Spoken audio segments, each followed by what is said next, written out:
ആരംഭിക്കാം. കാരണം നമ്മുടെ ഈ ഉദ്യമം വളരെ യുണീക്കാണ്. ലോകത്തിൽ തന്നെ വളരെ കുറച്ച് ക്ലാസ്സുകളാണ് നടക്കുന്നത്. കാരണം പുതിയൊരു ശാസ്ത്രമാണ്. ഇവിടെ അനിത പറഞ്ഞ പോലെ ഡീപ്പായിട്ടുള്ള അറിവ് ആർക്കുമില്ല. എനിക്കുമില്ല, ഞങ്ങൾക്കുമില്ല. ഞങ്ങൾ പഠിച്ചുകൊണ്ടിരിക്കുകയാണ്. പക്ഷെ ഞാൻ കരുതുന്ന ഒരു കാര്യം, പഠിപ്പിക്കും തോറും നമ്മൾ പഠിക്കുകയാണ് ചെയ്യുന്നത്. നമുക്ക് സമയം ഉണ്ടായിട്ടല്ല. ആഴ്ചയിൽ ഒരു ടോപ്പിക് എടുത്ത് പ്രസന്റ് ചെയ്യാന്ന് പറഞ്ഞാൽ വലിയ തിരക്കിന്റെ ഇടയ്ക്ക് ഭയങ്കര പ്രയാസമാണെങ്കിലും അത് മുടങ്ങാതെ പോകണമെന്നുള്ള ആഗ്രഹം കൊണ്ടാണ് ചെയ്യുന്നത്. പറ്റുന്നിടത്തോളം മുടങ്ങാതെയൊക്കെ പോകുന്നത് വലിയ ദൈവാനുഗ്രഹമായിട്ട് കണക്കാക്കുകയാണ്. കാരണം ഇത് ഞാൻ എപ്പോഴും പറയുന്ന പോലെ this is for our own health. നമ്മുടെ ആരോഗ്യം, അല്ലെ ആരോഗ്യ സംബന്ധമായ വിഷയങ്ങൾ എന്താണ് എന്ന് ശരിക്കും മനസ്സിലാക്കാൻ വേണ്ടിയിട്ട് വളരെ അത്യാവശ്യം. രണ്ടാമത് നമ്മുടെ പ്രിയപ്പെട്ടവർ, നമ്മുടെ അച്ഛൻ, അമ്മ, അല്ലെങ്കിൽ നമ്മുടെ മക്കള്, സഹോദരങ്ങള്, ഭാര്യ, ഭർത്താവ് ഒക്കെ രോഗഗ്രസ്തമാകുമ്പോഴാണ് ശരിക്കും വില അറിയുന്നത്, നമ്മൾ പഠിക്കുന്നത്. അപ്പോഴെല്ലാവരും കൂടി, അതെന്റെ അനുഭവമാണ്. ഡോക്ടറെ, എൻ്റെ മകൾക്ക് ക്യാൻസർ ആണ്, അല്ലെങ്കിൽ മകൾക്ക് വലിയൊരു മേജർ പ്രോബ്ലം ഉണ്ടായി, അല്ലെങ്കിൽ എനിക്ക് തന്നെ ഉണ്ടായി എന്നൊക്കെ സീരിയസ് ആയിട്ട് പറയുമ്പോഴാണ് എല്ലാവരും അതിന്റെ ഗൗരവം പറയും. അപ്പോൾ മൂന്നാമതായിട്ട് പറയുന്നത് പ്രാക്ടീഷണേഴ്സ് ആണെങ്കിൽ നിങ്ങൾ, അല്ലെങ്കിൽ നിങ്ങൾക്ക് അല്പസമയം സ്പെയർ ചെയ്യാനായിട്ടുള്ളവരാണ് ഡോക്ടേഴ്സ് അല്ലെങ്കിൽ പോലും മറ്റുള്ളവർക്ക് വേണ്ടിയിട്ട് ഇത് ശാസ്ത്രം പ്രചരിപ്പിക്കാൻ വേണ്ടിയിട്ടും കൂടെ നിങ്ങൾ ഒരു സേവന മനസ്ഥിതിയോടുകൂടി ഇതിന്റെ കൂടെ ചേരണം. എങ്കിൽ മാത്രമേ ഇത് ധാരാളം പേരുടെ അടുത്ത് എത്തത്തുള്ളൂ. അപ്പോൾ കൊടുക്കും തോറും ഏറിടുന്ന ഒരു കാര്യമാണ് പണം പോലെ തന്നെ അറിവ്. അത് ഞാൻ എന്നും അനുഭവിച്ചിട്ടുള്ള ആളാണ്. ഞാൻ എന്നും പഠിപ്പിക്കുമ്പോൾ ഞാൻ പഠിക്കുന്നു. അത് നിങ്ങൾക്കും സാധ്യമാണ്. കൊടുക്കും തോറും ഏറിടും. അതുകൊണ്ട് നിങ്ങൾ പഠിക്കാൻ പറ്റും, കൂടുതൽ കൂടുതൽ അറിയാൻ പറ്റും. അത് നിങ്ങൾക്ക് ഉപകാരപ്രദമാകും. കാരണം സർവീസ് എന്ന് പറയുന്നത് മറ്റുള്ളവർക്ക് കൊടുക്കുമ്പോൾ നിങ്ങൾക്ക് തന്നെ അതിന്റെ ബെനിഫിറ്റ് കിട്ടും. അപ്പൊ നമ്മൾ ഇടുങ്ങിയ മനസ്ഥിതിയോടുകൂടി ഇത് എന്റെ കാര്യത്തിന് എന്ന് പറഞ്ഞിട്ട് നമ്മൾ പഠിക്കാനായിട്ട് വന്നിരുന്നു കഴിഞ്ഞാൽ നമുക്ക് ആ ഒരു ഒരു പരിശുദ്ധമായ ആത്മാവ് നമ്മുടെ ഉള്ളിലേക്ക് വരത്തില്ല. അറിവ് എന്ന് പറയുന്നത് വലിയൊരു ഡിവൈൻ സാധനമാണ്. ഇവിടെ ഡോക്ടർ ഹാമർ അദ്ദേഹത്തിന്റെ ജീവിതകാലത്തിൽ 82-ാമത്തെ വയസ്സിൽ ഈ അറിവ് നമുക്ക് തന്നിട്ട് പോയി. ഇനി നമ്മളാണ് അത് അദ്ദേഹത്തിന്റെ അഭാവത്തിൽ നമ്മൾ ലോകത്തിൽ പ്രചരിപ്പിക്കുക. എപ്പോഴും ഞങ്ങൾ പറയുന്ന ഒരു വളരെ പ്രധാനപ്പെട്ട ഒരു കീ വേർഡ് ഉണ്ട്. അതായത് learn swimming before you fall in deep waters. നിലയില്ലാ കയത്തിൽ വീഴുമ്പോഴല്ല നമ്മൾ നീന്തൽ പഠിക്കുന്നതിനെ കുറിച്ച് ചിന്തിക്കേണ്ടത്. നേരത്തെ പഠിച്ചു വെക്കുക. അപ്പോൾ നമുക്കൊരു ക്രൈസിസ് വരുമ്പോൾ നമുക്കതിനെ ഭംഗിയായിട്ട് മാനേജ് ചെയ്യാനായിട്ട് സാധിക്കും, അല്പം പോലും ഭയമില്ലാതെ. കാരണം രോഗം എന്ന് പറയുന്നത് ഭയത്തോടു കൂടിയാണ് ചേർത്ത് വെച്ചിരിക്കുന്നത്. പക്ഷെ യാതൊരു വിധത്തിലും ഭയത്തിന്റെ ആവശ്യമില്ല എന്നാണ് ഡോക്ടർ ഹാമർ നമ്മളെ പഠിപ്പിച്ചിരിക്കുന്നത്. അതുകൊണ്ട് തന്നെ നമുക്ക് ആ ഒരു അപ്രോച്ച് നമ്മുടെ മനസ്സിൽ നിന്ന് കളയണം. രോഗം എന്ന് പറയുന്നത് നമുക്ക് അനുകൂലമായിട്ടുള്ളൊരു പദ്ധതിയാണ്. ദൈവമെന്ന് ദൈവവിശ്വാസികളും പ്രകൃതി എന്ന് അത്രയൊന്നും ദൈവവിശ്വാസം ഇല്ലാത്ത, പ്രകൃതിയിൽ ദൈവികത്വം കാണുന്നവരെ സംബന്ധിച്ചിടത്തോളം ഈ പ്രകൃതി നമുക്കിട്ട് ഉപദ്രവിക്കുന്ന രീതിയിലുള്ള യാതൊരു ഇനിമിക്കലായിട്ടുള്ള, മലിഗ്നന്റ് ആയിട്ടുള്ള ഒന്നും ചെയ്യത്തില്ല. കാരണം പ്രകൃതി മാതാവ്. ഇതൊക്കെ ഒത്തിരി പ്രാവശ്യം എല്ലാ ക്ലാസ്സിലും പറയുന്ന കാര്യങ്ങളാണ്. വീണ്ടും വീണ്ടും പറയുന്നത് എന്തുകൊണ്ടാണെന്ന് വെച്ചാൽ അത്രമാത്രം പ്രധാനപ്പെട്ട കാര്യമാണ്. അപ്പൊ ഒരിക്കൽ കൂടി എല്ലാവർക്കും നന്ദി പറയുന്നു. വന്നവരും വരാനിരിക്കുന്നവരും ഈ ക്ലാസ്സിന് ശേഷം പലരും ചോദിക്കുന്നുണ്ട്, ഡോക്ടർ റെക്കോർഡിംഗ് എവിടെ കിട്ടും എന്നൊക്കെ പറഞ്ഞ് വരുന്നവരും ഒക്കെ, അവർക്കൊക്കെ നന്ദി പറഞ്ഞുകൊണ്ട് നമുക്ക് ഇന്നത്തെ ക്ലാസ്സിലേക്ക് കിടക്കാം. ഇവിടെ നിങ്ങൾ സ്ക്രീനിൽ കാണുന്നത് ഏത് ഡിസീസ് പഠിപ്പിക്കുമ്പോഴും നമ്മൾ അത്യാവശ്യം അറിഞ്ഞിരിക്കേണ്ട കാര്യമാണ്. അതായത് GNMന്റെ ഏറ്റവും അടിസ്ഥാനപരമായിട്ടുള്ള കാര്യങ്ങളാണ് നമ്മളിവിടെയുള്ളത്. അപ്പം എല്ലാ രോഗത്തെയും ഒരു പ്രോഗ്രാമായിട്ടാണ് കാണുന്നത്. ആ പ്രോഗ്രാമിന് രണ്ട് പ്രധാനപ്പെട്ട ഘടകമുണ്ട്. അതിൽ ആദ്യത്തേതാണ് കോൺഫ്ലിക്റ്റ് ആക്റ്റീവ് ഫേസ്, രണ്ടാമതാണ് കോൺഫ്ലിക്റ്റ് ഹീലിംഗ് ഫേസ്, അല്ലെങ്കിൽ റിപ്പയറിംഗ് ഫേസ്.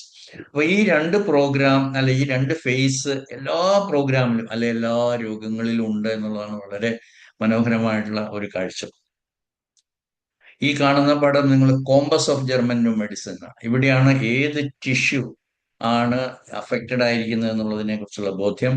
അത് ഓൾഡ് ബ്രെയിൻ കൺട്രോൾഡ് ആണോ, ന്യൂ ബ്രെയിൻ കൺട്രോൾഡ് ആണോ എന്ന് തീരുമാനിക്കുന്ന കളറിൽ നിങ്ങൾക്ക് മനസ്സിലാകും.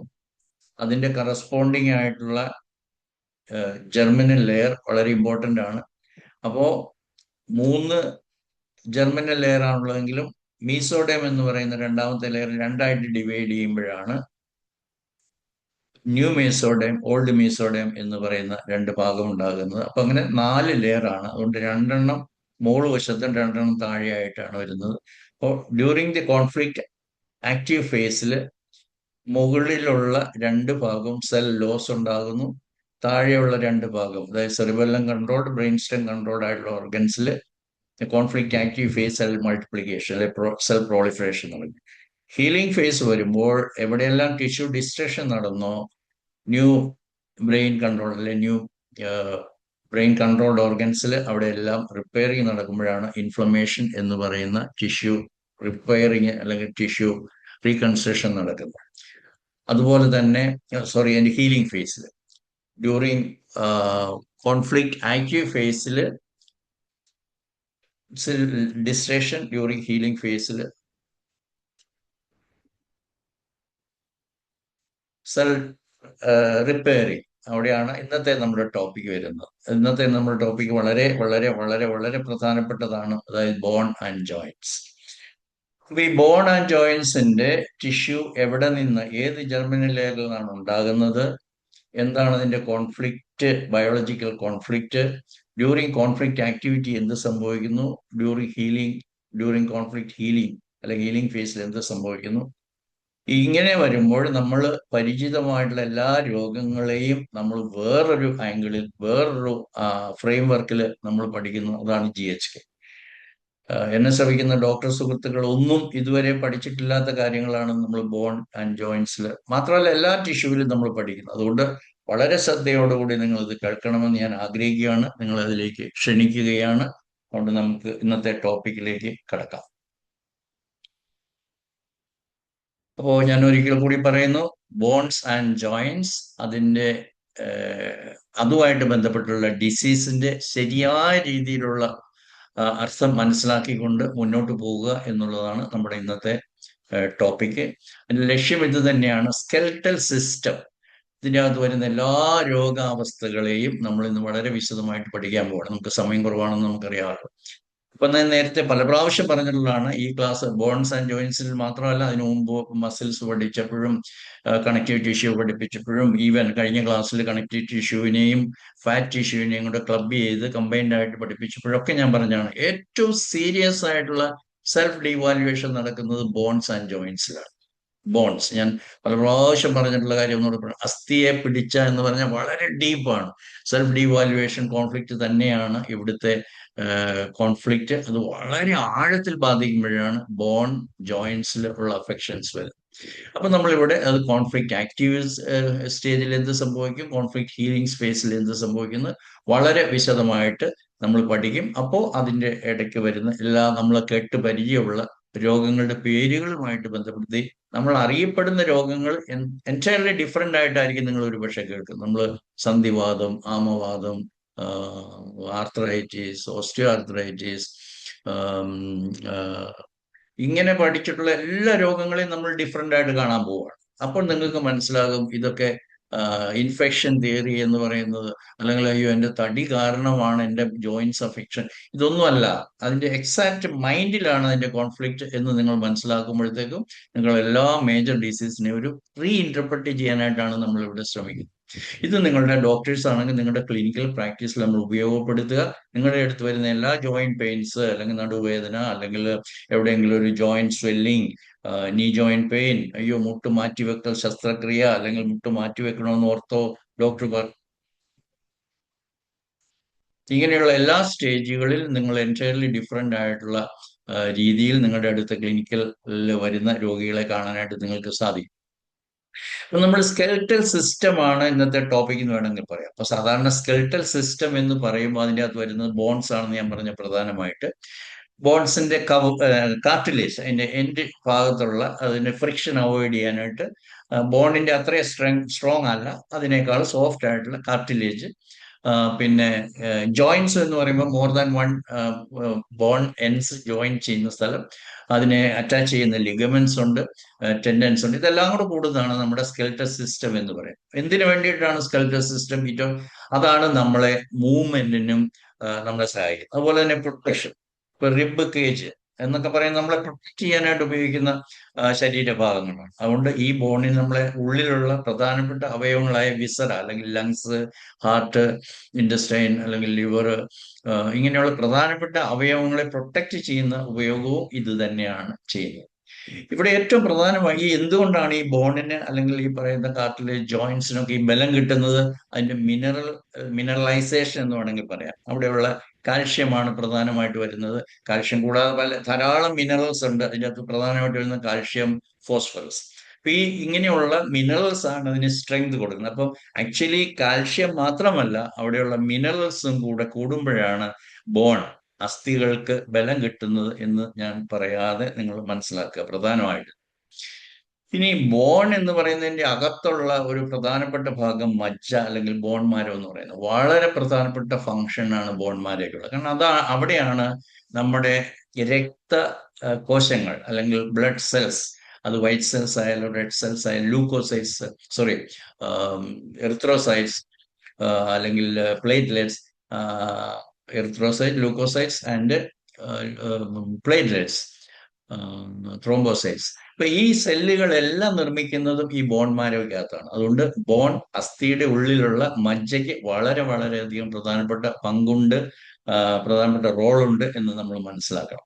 ഇനി ബോണിനെ എങ്ങനെയാണ് ഈ കട്ടി വെക്കുന്നത്? അതിന്റെ പ്രധാനപ്പെട്ട കുറച്ച് കോശങ്ങൾ, ബോൺ സെൽസ് എന്നറിയപ്പെടുന്നത് ബോൺ ബ്ലാസ്റ്റ് സെൽസ് എന്ന് പറയും, അല്ലെങ്കിൽ ഓസ്റ്റിയോബ്ലാസ്റ്റ് എന്ന് പറയും. എന്ന് പറഞ്ഞാൽ അവർ ഇമ്മച്വർ ആണ്, അവരാണ് കൺസ്ട്രക്ഷൻ നടത്തുന്നത്. ബോൺ ഫോം ചെയ്യുന്നത് ഓസ്റ്റിയോബ്ലാസ്റ്റിന്റെ ജോലിയാണ്. ഓസ്റ്റിയോസൈറ്റ്സ് ആണ് ആക്ച്വൽ ബോൺ സെൽസ്. അതിന്റെ സ്ട്രെങ്തിലുള്ള സെൽസിനാണ് ഓസ്റ്റിയോസൈറ്റ്സ് എന്ന് പറയുന്നത്. അതിന്റെ ജോലി അതിനെ മെയിൻറ്റെയിൻ ചെയ്യുക. അതായത് ഞാൻ ഈ നേരത്തെ പറഞ്ഞ പ്രൊട്ടക്ഷനും ഫോർമേഷനും മൂവ്മെന്റും ഒക്കെ കൊടുക്കുന്ന അതിന്റെ ഫംഗ്ഷൻ പ്രധാനമായിട്ടും ചെയ്യുന്ന ഈ ഓസ്റ്റിയോസൈറ്റ്സിന്റെ പ്രവർത്തനം നന്നായിട്ട് നടക്കുമ്പോഴാണ്. പിന്നെ വളരെ പ്രധാനപ്പെട്ട ഒരു കാര്യം ഓർക്കേണ്ടതെന്ന് വെച്ചാൽ പെരിയോസ്റ്റിയമാണ്. എല്ലാ അസ്ഥികൾക്കും പുറമേ ഒരു കവറിങ് ഉണ്ട്. എക്സാക്ട്ലി നമ്മുടെ സ്കിന്ന് പോലെ തന്നെ അസ്ഥികളുടെ മേലെയുള്ള ഒരു കവറിങ്ങിനാണ് നമ്മൾ പെരിയോസ്റ്റിയം എന്ന് പറയുന്നത്. ഇത് ഇത് പറയുന്നത് പുരാതന കാലത്ത്, അതായത് നമ്മുടെ എവല്യൂഷൻ ഫോളോ ചെയ്യുവാണെങ്കിൽ നമ്മുടെ പരിണാമത്തിന്റെ ഫലമായിട്ട് ആദ്യമുണ്ടായ നമ്മുടെ വിസറയൊക്കെ പ്രൊട്ടക്ട് ചെയ്യാൻ വേണ്ടിയിട്ടുണ്ടായ ഒരു സാധനമാണ് പെരിയോസ്റ്റിയം എന്ന് പോലും പറയും. അപ്പൊ അസ്ഥിയെ കവർ ചെയ്യുന്ന ഒരു പ്രൊട്ടക്ഷൻ ആണ് പെരിയോസ്റ്റിയം. ഇത് വളരെ സെൻസിറ്റീവ് ടു പെയിൻ ആണ് എന്ന് ഓർക്കണം. കാരണം പെയിൻ സെൻസിറ്റീവ് ആണ്. എന്തുകൊണ്ടാണ്? അത് കവറിങ് ആണ്. നമ്മുടെ സ്കിൻ എന്തുമാത്രം സ്കിന്നിന് സെൻസിറ്റീവ് ആണ്, അതിനേക്കാളും എന്ന് പറയാം ഒരുപക്ഷെ വളരെ ആഴത്തിൽ നമുക്ക് ഈ പെരിയോസ്റ്റിയവും സെൻസിറ്റീവ് ടു പെയിൻ ആണ്. ഇനി കാർട്ടിലേജ് ഞാൻ പറഞ്ഞു, അതാണ് ഈ ജോയിന്റ്സ് തമ്മിലുള്ള ഈ മൂവ്മെന്റിനും പ്രൊട്ടക്ഷനും വേണ്ടിയിട്ട് നമുക്ക് ഈ മൂവ്മെന്റ് വേണം. അപ്പോൾ ഈ ഫ്രിക്ഷൻ അത്യാവശ്യമായിട്ട് വരുന്നു. പക്ഷെ ഫ്രിക്ഷനോടുകൂടി ഒരു അസ്ഥി തേഞ്ഞ് ഇല്ലാതെയാകാൻ പാടില്ല എന്നുള്ളതുകൊണ്ട് ഈ ഫ്രിക്ഷൻ റിഡ്യൂസ് ചെയ്യാൻ വേണ്ടിയിട്ടാണ് അസ്ഥികളുടെ അറ്റത്ത് നമ്മൾ കാർട്ടിലേജ് എന്ന് പറയുന്ന സാധനം ഫിറ്റ് ചെയ്തിരിക്കുന്നത്. ഇനി ഞാൻ സൂചിപ്പിച്ചു എങ്കിൽ നമ്മൾ അതിന്റെ എംബ്രിയോളജിയിലേക്ക് പോകണം. എവിടെ നിന്നാണ് ഈ പറയുന്ന ബോൺ ഫോം ചെയ്തിരിക്കുന്നത്? അപ്പൊ ഇത് ധാരാളം പ്രാവശ്യം പറഞ്ഞിട്ടാണ്, വീണ്ടും പറയുകയാണ്, അല്ലെങ്കിൽ ഇന്ന് പഠിക്കേണ്ട ഏറ്റവും പ്രധാനപ്പെട്ട സാധനം എന്ന് പറയുന്നത് ഇത് തന്നെയാണ്. അത് ന്യൂ മീസോഡയം നിന്നാണ് അത് ഒറിജിനേറ്റ് ചെയ്തത്. ഞാൻ ആദ്യമേ പറഞ്ഞു, എൻഡോഡയം, മീസോഡയം, എക്ടോഡയം. ആ mesoderm again divided into old mesoderm and new mesoderm. അപ്പൊ ഈ ന്യൂ മീസോഡയം എന്ന് പറയുന്ന ജെർമിനൽ ലെയറിൽ നിന്നാണ് ബോൺ, അല്ലെ ഇവിടെ പറഞ്ഞ എല്ലാ സാധനങ്ങളും, അത് കഴിഞ്ഞ ദിവസം ക്ലാസ്സിൽ പറഞ്ഞത് നിങ്ങൾ ഓർക്കുന്നുണ്ടാവും, അറ്റൻഡ് ചെയ്തവർ ഓർക്കുന്നുണ്ടാവും. നമ്മൾ ഫാറ്റ് ടിഷ്യൂ ആയാലും കണക്റ്റീവ് ടിഷ്യൂ ആയാലും അതെല്ലാം ഒറിജിനേറ്റ് ചെയ്യുന്ന ന്യൂ മീസോഡയമാണ്. അതുകൊണ്ട് തന്നെ ബ്രെയിനിനെ കൺട്രോൾ ചെയ്യുന്നത് സെറിബ്രൽ മെഡുല്ലയാണ്. ഇവിടെ നിങ്ങൾ കാണുന്നത് സെറിബ്രൽ മെഡുല്ലയുടെ പടമാണ്. അവിടെ ബോൺസ്, ജോയിന്റ്സ്, നിങ്ങൾക്ക് ആ ഒരു രണ്ട് കുട്ടികൾ അങ്ങോട്ടും ഇങ്ങോട്ടും അല്ല തിരിഞ്ഞിരിക്കുന്നതായിട്ട് തോന്നുന്ന പോലെ നമ്മുടെ ഒരു ഹെമിസ്ഫിയർ ആണ്. അതായത് റൈറ്റ് സൈഡിലുള്ള ശരീരഭാഗങ്ങളുടെ അസ്ഥി, ബോൺ, ജോയിന്റ്സിനെ കൺട്രോൾ ചെയ്യുന്നത് ലെഫ്റ്റ് സൈഡും, ലെഫ്റ്റ് സൈഡിലുള്ള ശരീരഭാഗങ്ങളിലുള്ള അസ്ഥികളും ബോൺസും ലിഗമെന്റ്സ് എല്ലാം കൺട്രോൾ ചെയ്യുന്നത് right side of the brain ആണ്. അതുകൊണ്ടാണ് അതിന്റെ മിഡിൽ ആയിട്ട് ഒരു ലൈൻ കാണും, അപ്പുറം ഇപ്പുറം സിമെട്രിക്കൽ ആയിട്ടുള്ള ഷേപ്പിൽ നിങ്ങൾക്ക് കാണും. അത് തല എന്ന് പറയുന്നത് ആ തലയുടെ ഏതാണ്ട് ഷേപ്പ് വരുന്നു. പിന്നെ സെർവിക്കൽ നെക്ക് റീജിയൻ അവിടെയുള്ള വെർട്ടിബ്ര വരുന്നു, ഷോൾഡർ വരുന്നു, ഫൊറാം ആം വരുന്നു, ഹാൻഡ്സ് വരുന്നു. ഇതിന്റെയൊക്കെ കൺട്രോളിങ് ഒരു ഫിഗറേറ്റീവ് അല്ല, അതായത് എക്സ്റേ അല്ല അത്, അല്ലെ സ്കാൻ അല്ല, CT സ്കാൻ അല്ല. ഇതൊരു ഫിഗറേറ്റീവ് വേ ഓഫ് ഇതാണ്. അത് ഹാമറിന്റെ ബുക്കിൽ നിന്നുള്ളതാണ്. അത് ഡോക്ടർ കാരോളിൻ അത് കോപ്പി ചെയ്തതാണ്. നമ്മളത് വീണ്ടും കോപ്പി ചെയ്ത് പഠിപ്പിക്കാനായിട്ട് ഇത് ഉപയോഗിക്കുന്നു. ഇപ്പൊ തൽക്കാലം നമുക്ക് മാറ്റാം. അപ്പോൾ ഞാൻ പറഞ്ഞത് ഈ സ്കെൽട്ടൽ സിസ്റ്റം എന്ന് പറയുന്ന എല്ലാ പ്രധാനപ്പെട്ട ടിഷ്യൂസും നമ്മളിവിടെ ചർച്ച ചെയ്ത്, ബോൺസ്, നേരത്തെ ചർച്ച ചെയ്ത muscles, connective tissue, blood, lymph എല്ലാം ഡെവലപ്പ് ചെയ്യുന്നത് ഈ പറയുന്ന ന്യൂമേഴ്സ് എന്നാണ്, കൺട്രോൾ ചെയ്യുന്നത് സെറിബ്രൽ മെഡുല്ലയാണ്. ബ്രെയിൻ കൺട്രോൾ ഞാൻ പറഞ്ഞു, വീണ്ടും ഒന്നുകൂടെ പറയുവാണ്. അതായത് റൈറ്റ് സൈഡിലുള്ള മുഴുവൻ സ്കെൽട്ടൽ സിസ്റ്റത്തിനെയും കൺട്രോൾ ചെയ്യുന്നത് ലെഫ്റ്റ് ബ്രെയിനിലും, ലെഫ്റ്റ് സൈഡ് ഓഫ് ദി ബോഡിയിൽ ഉള്ള മുഴുവൻ സ്കെൽട്ടൽ സിസ്റ്റം എന്ന് പറയുമ്പോൾ എല്ലാം ഉദ്ദേശിക്കുന്ന ടിഷ്യൂ, പെരിയോസ്റ്റിയം, ജോയിന്റ്സ് എല്ലാം കൺട്രോൾ ചെയ്യുന്നത് റൈറ്റ് സൈഡ് ഓഫ് ദി ബ്രെയിനുമാണ്. അത് നിങ്ങൾ ഒരിക്കലും മറക്കരുത്. ഇത് ഈ കാണിക്കുന്ന പിക്ചറിൽ ഉള്ള ഏത് ഭാഗത്താണെന്ന് നമ്മൾ ഈ പടവുമായിട്ട് വളരെയധികം ബന്ധപ്പെട്ട് പരിചയമായി കഴിയുമ്പോൾ, നമ്മൾ CT സ്കാൻ എടുത്തു കഴിയുമ്പോൾ, ഓ, ഇവിടെ ഷോൾഡറിലാണ് ഹാമർ ഫോക്കസ് ഉള്ളത് എന്ന് നമുക്ക് കാണാൻ പറ്റും. അത് CT സ്കാനിൽ വളരെ വിസിബിൾ ആയിട്ട് ഹാമർ ഫോക്കസ് കാണാൻ സാധിക്കും എന്നുള്ളത് വളരെ നമ്മളത്ര എക്സ്പേർട്ട് അല്ലെങ്കിൽ നമുക്ക് ഇപ്പോൾ കൂടുതൽ കൂടുതൽ കാര്യങ്ങൾ നമ്മൾ CT സ്കാൻ കാണാനായിട്ട് സാധിക്കുകയാണെങ്കിൽ നമുക്ക് മനസ്സിലാക്കും, യെസ്, ഇവിടെയാണ് പ്രശ്നം എന്നുള്ളത്. ഇനി GSK പഠിക്കുമ്പോൾ നമ്മുടെ കോർ പ്രിൻസിപ്പിൾ മറക്കരുത്. ഇത് സൈക്കി, ബ്രെയിൻ, ഓർഗൻ ആണ്. അതായത് എല്ലാ പ്രോഗ്രാമിനെയും ഈ 3 സിങ്ക്രണസ് ആയിട്ടുള്ള ആസ്പെക്ട്സിൽ മാത്രം കണ്ടാലേ നമ്മുടെ GSK പഠനം പൂർണ്ണമാകത്തുള്ളൂ. എന്ന് പറഞ്ഞാൽ സൈക്കിക് എലമെന്റ് ഉണ്ട്, ബ്രെയിൻ കണ്ടന്റ് ഉണ്ട്, ബോഡിയിൽ എലമെന്റ് ഉണ്ട്. അപ്പൊ ഈ 3 കൂടെ മനസ്സിലാക്കിയാൽ മാത്രമേ ഈ ശരിയായ രീതിയിൽ ഒരു സിംറ്റം വരുമ്പോൾ അതിന്റെ മീനിങ് നിങ്ങൾക്ക് മനസ്സിലാകും. അത് ആർത്രൈറ്റിസ് ആയാലും, ക്യാൻസർ ആയാലും, സ്പൈനൽ IVDP എന്ന് പറയുന്ന സാധനമാണെങ്കിലും, ഏത് രോഗം ഇനി നമ്മൾ ചർച്ച ചെയ്യാൻ പോകുന്നു, ഇതെല്ലാം ഈ പറയുന്ന ഈ കോർ പ്രിൻസിപ്പിൾ എല്ലാത്തിനും ഒരു സൈക്കിക് റീസൺ ഉണ്ട്, ട്രിഗറിങ് കോസ് ഉണ്ട്. ആ പ്രോഗ്രാമിന്റെ ഭാഗമായിട്ട് മാത്രമേ നിങ്ങൾക്കത് മനസ്സിലാക്കാനായിട്ട് സാധിക്കൂ. ഇനി കോൺഫ്ലിക്റ്റ് ഞാൻ ഓൾറെഡി പറഞ്ഞു, നിങ്ങൾക്കെല്ലാം അറിയാം, സെൽഫ് ഡീവാല്യുവേഷൻ കോൺഫ്ലിക്റ്റ് ആണ്. അപ്പൊ സെൽഫ് ഡീവാല്യുവേഷൻ കോൺഫ്ലിക്റ്റ്, അതിനെക്കുറിച്ച് നമ്മൾ വിശദമായിട്ട് പഠിക്കും. വാല്യൂ, എൻ്റെ വാല്യൂ ഞാൻ തന്നെ ഇവാലുവേറ്റ് ചെയ്യുവാണ്, അല്ലെങ്കിൽ ഞാൻ തന്നെ ഒന്ന് അസസ് ചെയ്യുവാണ്. അപ്പോൾ ഞാൻ തന്നെ എക്സ്പെക്ട് ചെയ്തതിന് വളരെ മോശമാണ്, അല്ലെ എൻ്റെ അവസ്ഥ ഇങ്ങനെ ആയിപ്പോയല്ലോ, എൻ്റെ അവസ്ഥ വളരെ മോശമാണല്ലോ, മറ്റുള്ളവരുടെ മുൻപിൽ ഞാൻ വളരെ ലോ ആണല്ലോ, അല്ലെങ്കിൽ ഞാൻ ആഗ്രഹിച്ച പോലെ എത്തിയില്ലല്ലോ, ഇങ്ങനെയെല്ലാം പല പല പല ഷേപ്പിലും ഓരോ വ്യക്തിയും വ്യത്യസ്തമായ രീതിയിൽ കാണും. പക്ഷെ അതിൻ്റെ ഗ്രോസ് ആയിട്ടുള്ള തീം ഒന്ന് തന്നെയാണ്, സെൽഫ് ഡീവാലുവേഷൻ കോൺഫ്ലിക്റ്റ്. ഇത് മനസ്സിലുണ്ടാകുന്ന സംഘർഷമാണ് സ്കെൽട്ടൽ സിസ്റ്റത്തിനെ മൊത്തത്തിൽ ബാധിക്കുന്ന കാര്യം. അപ്പം ശരീരം മൊത്തം വേദനയാണ്, അല്ലെ ശരീരം മുഴുവൻ അസ്ഥി ഞുറുക്കിയ പോലെ വേദന, എല്ലാ സന്ധികളിലും വേദനയാണ്. അപ്പൊ ജനറലൈസ്ഡ് ആണ്. അപ്പൊ എന്താണ്, ആ വ്യക്തിയെ ബാധിക്കുന്ന കോൺഫ്ലിക്റ്റും ജനറലൈസ്ഡ് ആണ്. ഇപ്പൊ എൻ്റെ കൈക്ക് മാത്രമാണെങ്കിൽ ലോക്കലൈസ്ഡ് ആണ്. ഇപ്പൊ ഞാൻ ഒരു ടെന്നീസ് പ്ലെയർ ആണ്, അല്ലെങ്കിൽ ഒരു ടൈപ്പിസ്റ്റ് ആണ്, അല്ലെങ്കിൽ പിയാനിസ്റ്റ് ആണ്. അപ്പൊ ഞാൻ ചെയ്യുന്ന ജോലി, അല്ലെങ്കിൽ ഒരു സ്റ്റിച്ച് ചെയ്യുന്ന ഒരാൾ, പെയിന്റർ ആണ്. അപ്പൊ എൻ്റെ ആക്ടിവിറ്റി തീരുമാനിക്കുന്നത് സ്മോൾ ജോയിന്റ്സ് ആണ്. അപ്പോൾ എൻ്റെ ആക്ടിവിറ്റിക്ക് മാത്രമാണ് പ്രശ്നം, എന്നെ മൊത്തത്തിലുള്ള പ്രശ്നം ബാധിച്ചിട്ടില്ല തൽക്കാലം. അങ്ങനെയാകുമ്പോൾ എൻ്റെ ഈ പറയുന്ന കൈക്ക് അല്ലെങ്കിൽ റിസ്റ്റിന് അങ്ങനെയൊക്കെ ആയിരിക്കും അത് ബാധിക്കും. സ്പെസിഫിക് ആയിട്ടുള്ള ഒരു joint, for example right shoulder, left shoulder, right hip, right knee joint, left knee joint, ഇങ്ങനെ, അല്ലെങ്കിൽ ആംഗിൾ, ഇങ്ങനെയൊക്കെ വളരെ സ്പെസിഫിക് ആയിട്ട് വരുമ്പോൾ സ്പെസിഫിക് ആയിട്ടുള്ള കോസ് നമ്മൾ കണ്ടെടുത്തതായിട്ട്, ഇപ്പൊ ലോക്കലൈസ്ഡ് ആയിട്ടുള്ള ഒരു കോസ് അല്ലെങ്കിൽ സ്പെസിഫിക് ആയിട്ടുള്ള ഒരു കോസ് ഉണ്ടാവും.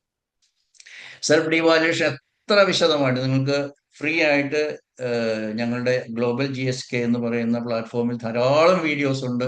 ഡോക്ടർ അർച്ചന ഒക്കെ ക്രിയേറ്റ് ചെയ്തിട്ടിരിക്കുന്ന ധാരാളം വീഡിയോസ് ഉണ്ട്. നിങ്ങളൊരു പെയ്ഡ് മെമ്പർ ആണെങ്കിൽ, വെറും നോമിനൽ ആയിട്ടുള്ള 2360 രൂപ കൊടുത്താൽ നിങ്ങൾക്കൊരു പെയ്ഡ് മെമ്പർ ആവാം. നൂറുകണക്കിനായിട്ടുള്ള വീഡിയോസ് നിങ്ങൾക്ക് പഠിക്കാനായിട്ട് അവിടെ ഉണ്ട്. വളരെ നോമിനലാണെന്ന് മനസ്സിലാക്കണം. ഒരു വർഷത്തേക്കാണ് ഈ ഫീസ്. കാരണം ഇത് എന്നും എന്നും കളയ്ക്കാണ്ട് ഇവിടെ സിസ്റ്റം ഒക്കെ ആയി വരുന്നേ ഉള്ളൂ. പേയ്മെന്റ് ഗേറ്റ് വേ, ബാങ്ക് അക്കൗണ്ട്, ഇതൊക്കെ ആയി വരുന്നേ ഉള്ളൂ എന്നുള്ളതുകൊണ്ടാണ്. ഭാവിയിൽ ഇത് വളരെയധികം കൂടാനുള്ള സാധ്യതയുണ്ട്.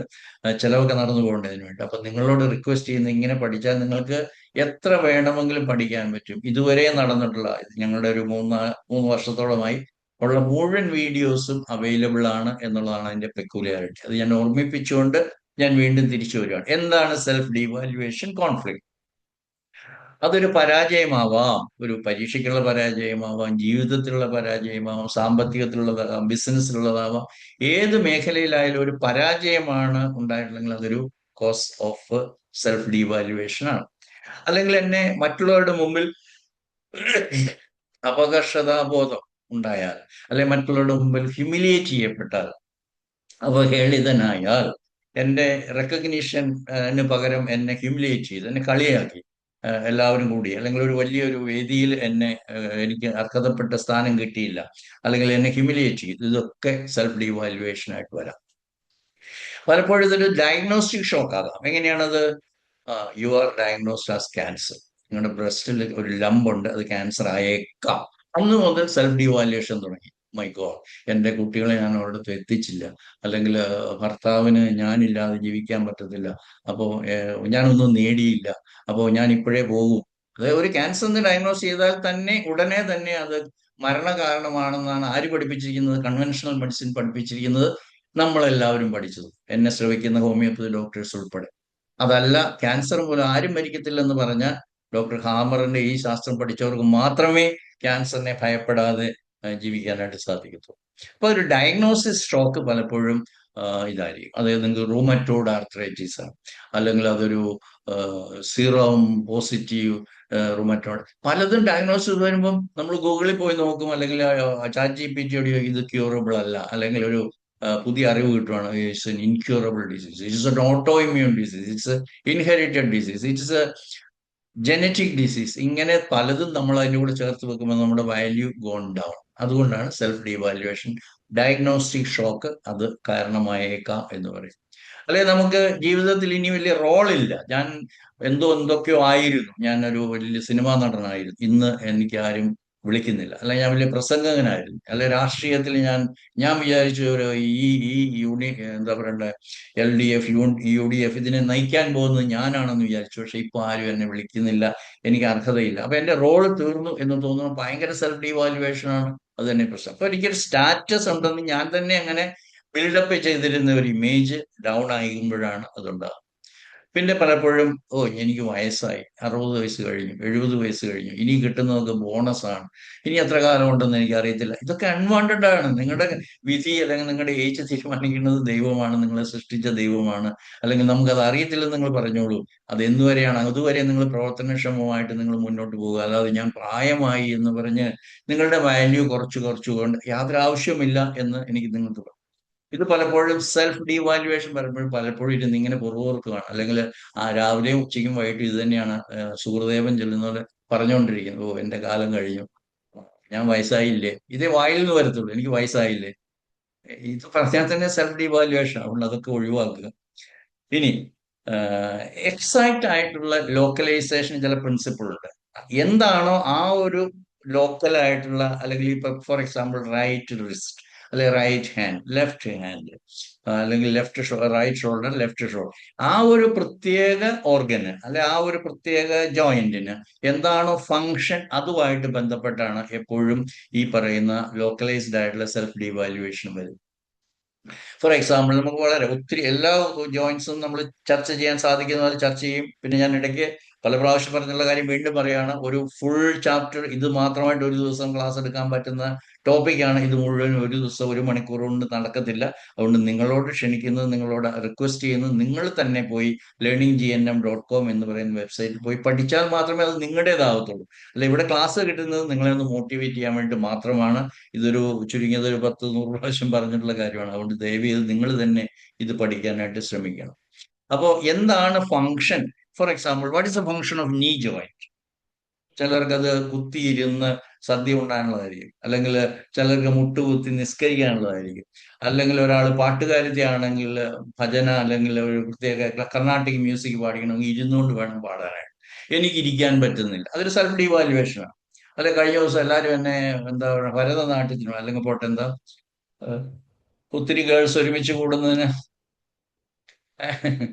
ആ ഒരു ഒത്തിരി പേര് കൂടി ഡാൻസ് ചെയ്യുന്നു, എന്നെ അതിന് ക്ഷണിച്ചു. ഓ, പക്ഷെ ഞാൻ അത് എന്റെ കയ്യും കാലും ഒന്നും അതിന് വഴങ്ങത്തില്ല.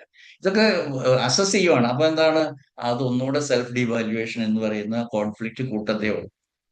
ഇനി നമ്മൾ ഓരോ പ്രത്യേക ഭാഗത്തെ കുറിച്ചാണ്. സ്കൾ സ്കൾ എന്ന് പറയുന്നത്, ഇപ്പൊ സ്കള് ശോഷിച്ചു പോയി അല്ലെങ്കിൽ സ്കളില് മെലിഞ്ഞു, അത് നമ്മുടെ ഇന്റലിജൻസിനെ ബാധിക്കുന്നതാണ്. സ്കൾ ശുഷ്കിച്ചു പോവുക അല്ലെങ്കിൽ സ്കള്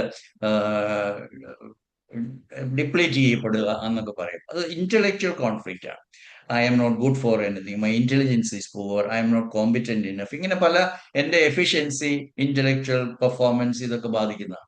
സ്പൈൻ എന്ന് പറയുന്നത് ഇത് തന്നെയാണ്. എന്റെ എന്താ പറയുക, I am not worthy enough, അല്ലെ എന്റെ self worth, I am good for nothing എന്നൊക്കെ പറയുന്നത്. നിന്റെ നട്ടൽ എവിടെ പോയടാ, നിനക്ക് നട്ടലില്ലായിരുന്നോ എന്നൊക്കെ ചോദിക്കുന്നത്. നട്ടൽ എന്ന് പറയുന്നത് എപ്പോഴും നമ്മുടെ ഗ്രിറ്റ്, നമ്മുടെ സ്ട്രെങ്ത് ആണ്, നമ്മുടെ കോമ്പിറ്റൻസ് ആണ്, നമ്മുടെ ഏത് അവസ്ഥയിലും ഞാൻ ഐ ആം കോമ്പിറ്റന്റ്, എനിക്ക് ഐ ക്യാൻ എന്ന് പറയുന്നതാണ് നമ്മുടെ സ്പൈൻ, നട്ടല് എന്ന് പറയുന്നത്. അപ്പം സ്പൈനിന് അതിൻ്റെതായുള്ള ഒരു സെൻട്രൽ സെൽഫ് വർത്ത് എന്ന് പറയാം. എന്നെ കുറിച്ച് മൊത്തത്തിൽ എനിക്കൊരു വിലയുണ്ട്, ഞാൻ അത് സെൽഫ് എസ്റ്റീം എന്ന് പറയാം, ഞാൻ എനിക്ക് ഇടുന്ന വില എന്നൊക്കെ പറയാം. അത് ഓക്കെ ആണെങ്കിൽ you will not have any back ache. സ്പൈനിൽ ഒരു യാതൊരു പത്തോളജി എന്ന് പറയുന്നുണ്ടാകത്തില്ല. അത് താഴത്തേക്ക് വരുമ്പോൾ പെൽവിസിലാണ് അത് ബാധിക്കുന്നതെങ്കിൽ പെൽവിസിന്റെ ജോലി ഒരു പ്രധാനപ്പെട്ടതാണ്. ആ പെൽവിസുമായിട്ടുള്ള റിലേറ്റഡ് ആയിട്ടുള്ള ഫങ്ഷൻസ്, ഫോർ എക്സാമ്പിൾ ഫീമെയിൽസ് ആണെങ്കിൽ ചിലപ്പോൾ കുട്ടിയെ ബെയർ ചെയ്യാനുള്ളതാണ്, അല്ലെങ്കിൽ യൂട്രസ് റിലേറ്റഡ് ആയിട്ടുള്ളതാണ്. ഇനി മെയിൽ ആയാലും ഫീമെയിൽ ആയാലും pelvic region always related with sexuality. ഇപ്പൊ സെക്ഷൽ കോൺഫ്ലിക്റ്റ് എന്ന് പറയുന്നത് വല്ലാതെ ബാധിക്കുന്നു. I cannot perform, I am not a good partner, or my partner is not good, or he is not interested in sex. അങ്ങനെ അനേക രീതിയിലുള്ള conflicts sex related ആയിട്ടുള്ള വരുമ്പോൾ സെക്ഷുവൽ കോൺഫ്ലിക്റ്റ് എന്ന് പറയുന്നത്. ഇപ്പൊ കൈ, ഞാൻ പറഞ്ഞു ഡെക്സ്റ്ററിറ്റി എന്ന് പറയും. What I do for ഏണിങ് my food, ഏണിങ് my job, പൈസ കിട്ടാൻ വേണ്ടി ഞാൻ ചെയ്യുന്ന ജോലികൾ, ഇതാണ് കൈയുടെ ജോലി. ഇതിനെ ഞാൻ ഡെക്സ്റ്ററിറ്റി എന്ന് പറയും.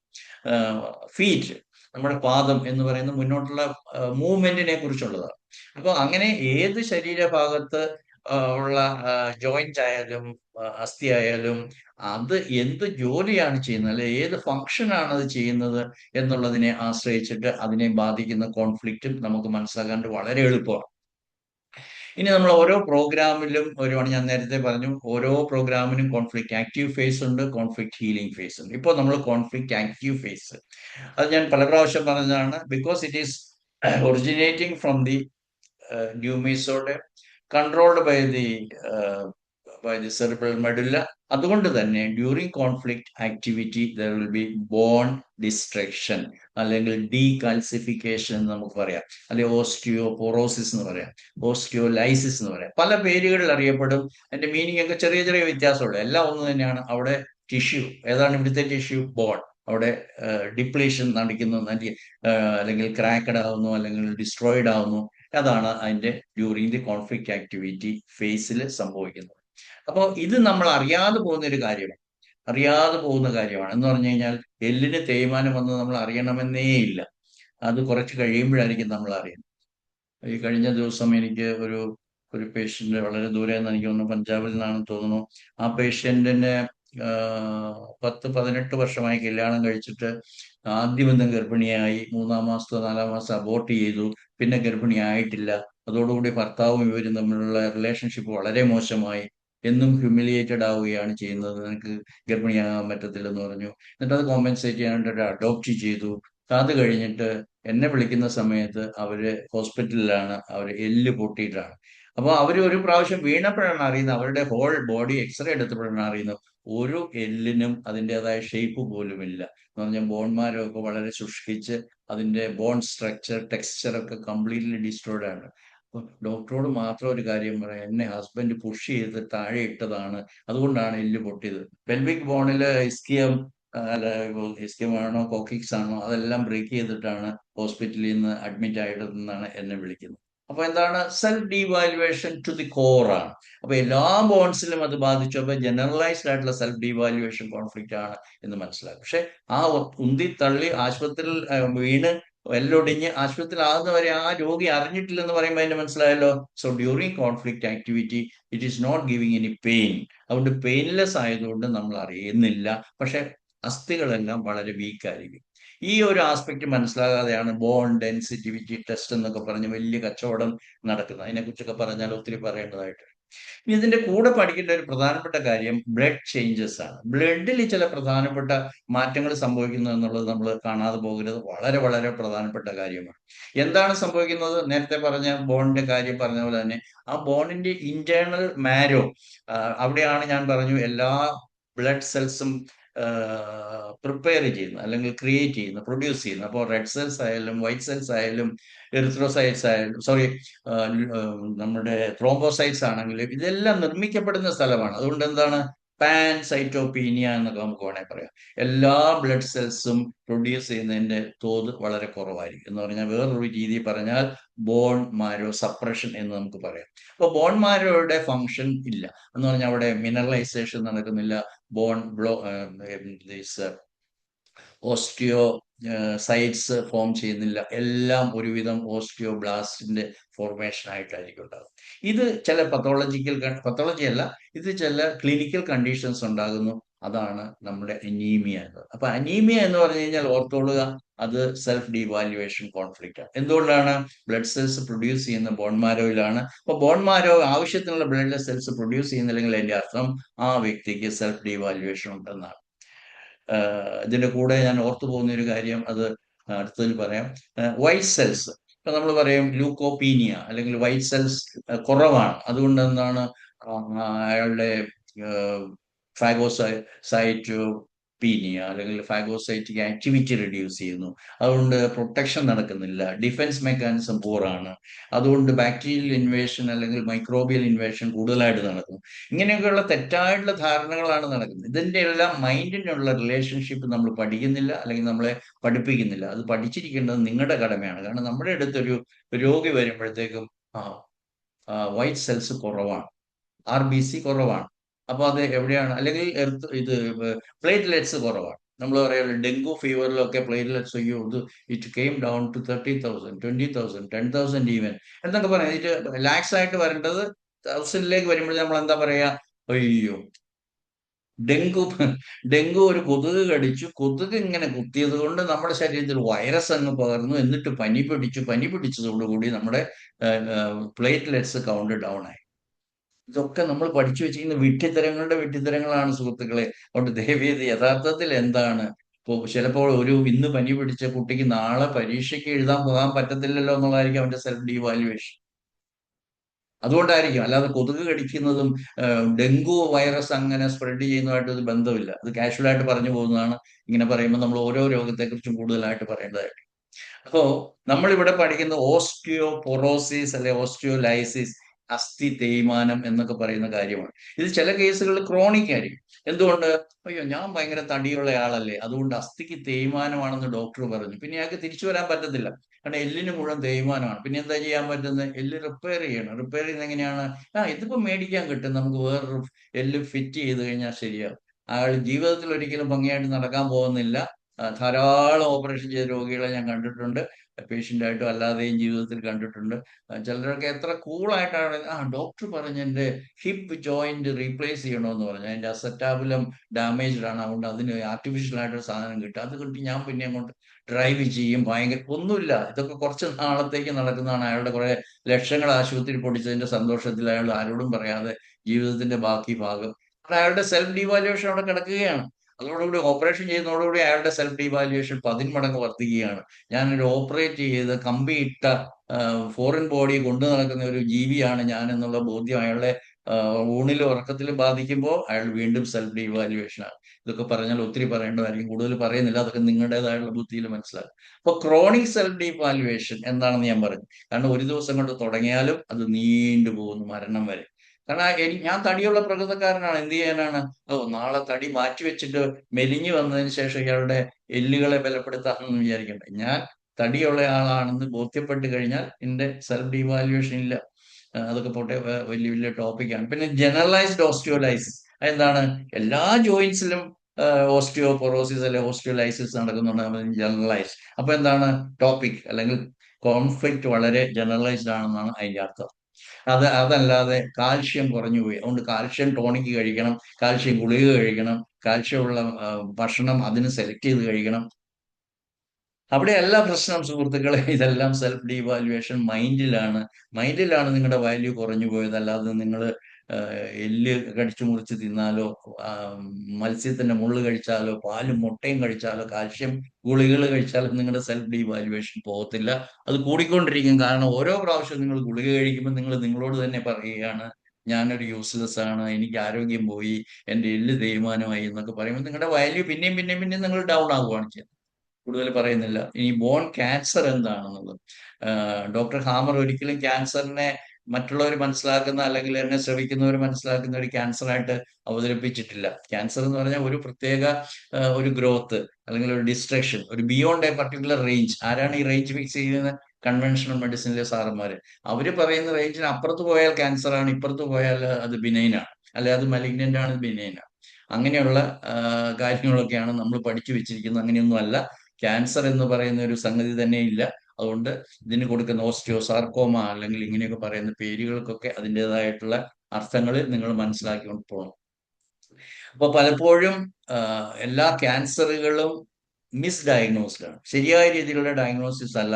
എന്ന് പറഞ്ഞാൽ ക്യാൻസർ ഇങ്ങനെ വന്ന് പിടിച്ചു, ക്യാൻസർ വന്നു, അല്ലെങ്കിൽ എൻ്റെ അച്ഛൻ ക്യാൻസർ ആയിട്ടാണ് മരിച്ചതുകൊണ്ട് എനിക്ക് ക്യാൻസർ വന്നു, അല്ലെ എൻ്റെ അച്ഛന് ക്യാൻസർ, നടുവിന് ക്യാൻസർ വന്നിട്ടാണ് മരിച്ചത്, എല്ലിന്, അതുകൊണ്ട് എനിക്കും പോകേണ്ടി വരും. ഇതെല്ലാം സെൽഫ് ഡീവാലുവേഷൻ വീണ്ടും വീണ്ടും നിങ്ങൾ ആഡ് ചെയ്യുകയാണ് ചെയ്യുന്നത്. അതുകൊണ്ട് അങ്ങനെ ഒരു സംഗതി ഇല്ല.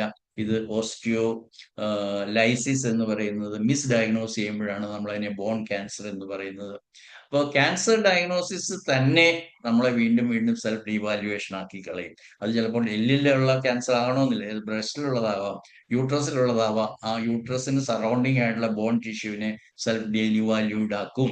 അപ്പൊ എനിക്ക് ഹാർട്ടിന് എന്തെങ്കിലും പ്രോബ്ലം ഉണ്ടെന്ന് ഒരു ഡയഗ്നോസിസ് കിട്ടിക്കഴിഞ്ഞാൽ എൻ്റെ സ്റ്റേർണത്തിനെയോ റിബ്സ് കേജിനെയോ അത് ബാധിച്ചേക്കാം. കാരണം അതിനെ പ്രൊട്ടക്ട് ചെയ്യേണ്ട അവയവത്തിന്റെ പ്രൊട്ടക്ഷനുള്ള കപ്പാസിറ്റി കുറഞ്ഞു എന്നാണ് അർത്ഥം. പിന്നെ മെറ്റാസ്റ്റേസിസ് എന്ന് പറയുന്ന ഒരു സംഗതി ഇല്ല എന്ന് ധാരാളം ക്ലാസ്സുകളിൽ പറഞ്ഞിട്ടുണ്ട്. അതായത് ഒരിടത്ത് നിന്ന് ഒരു ക്യാൻസർ ഇത് പ്രൈമറി കണ്ടുപിടിച്ചു, അത് ബ്ലഡിൽ കൂടിയോ ലിംഫിൽ കൂടിയോ ഒഴുകി ഒഴുകി ഒഴുകി അങ്ങനെ പോയി വേറൊരു തീരത്ത് പോയി, ഒരു പായലിന്റെ അകത്ത് അല്ലെങ്കിൽ വെള്ളത്തിൽ കൂടെ ഒഴുകി നടക്കുന്ന പായൽ വേറൊരു കരയിൽ പോയി പിടിച്ചു വളരുന്ന പോലെ ഒരു പരിപാടിയല്ല മെറ്റാസ്റ്റേസിസ് എന്ന് ഡോക്ടർ ഹാമർ പറഞ്ഞിരിക്കുന്നു. എന്റെ സുഹൃത്തുക്കളെ നിങ്ങൾ മനസ്സിലാക്കുക. ഇപ്പൊ പ്രൈമറി എവിടെയാണ്, സെക്കൻഡറി എവിടെയാണ്? ഇങ്ങനത്തെ ഒന്നുമില്ല. നിങ്ങളുടെ ആ പത്തോളജി എന്നറിയപ്പെടുന്ന ആ ഒരു ടിഷ്യൂ ചേഞ്ച് എന്തുകൊണ്ടുണ്ടാകുന്നത് GSKയുടെ ഫ്രെയിംവർക്കിൽ മാത്രം നിങ്ങൾ മനസ്സിലാക്കിയാലേ നിങ്ങളോട് നീതി ചെയ്യുന്നുള്ളൂ, നിങ്ങളുടെ രോഗികളോട് നീതി ചെയ്യുന്നുള്ളൂ, നിങ്ങളുടെ സുഹൃത്തുക്കളോ ബന്ധുക്കളോ പ്രിയപ്പെട്ടവരോടോ നിങ്ങൾ ചെയ്യുന്നു.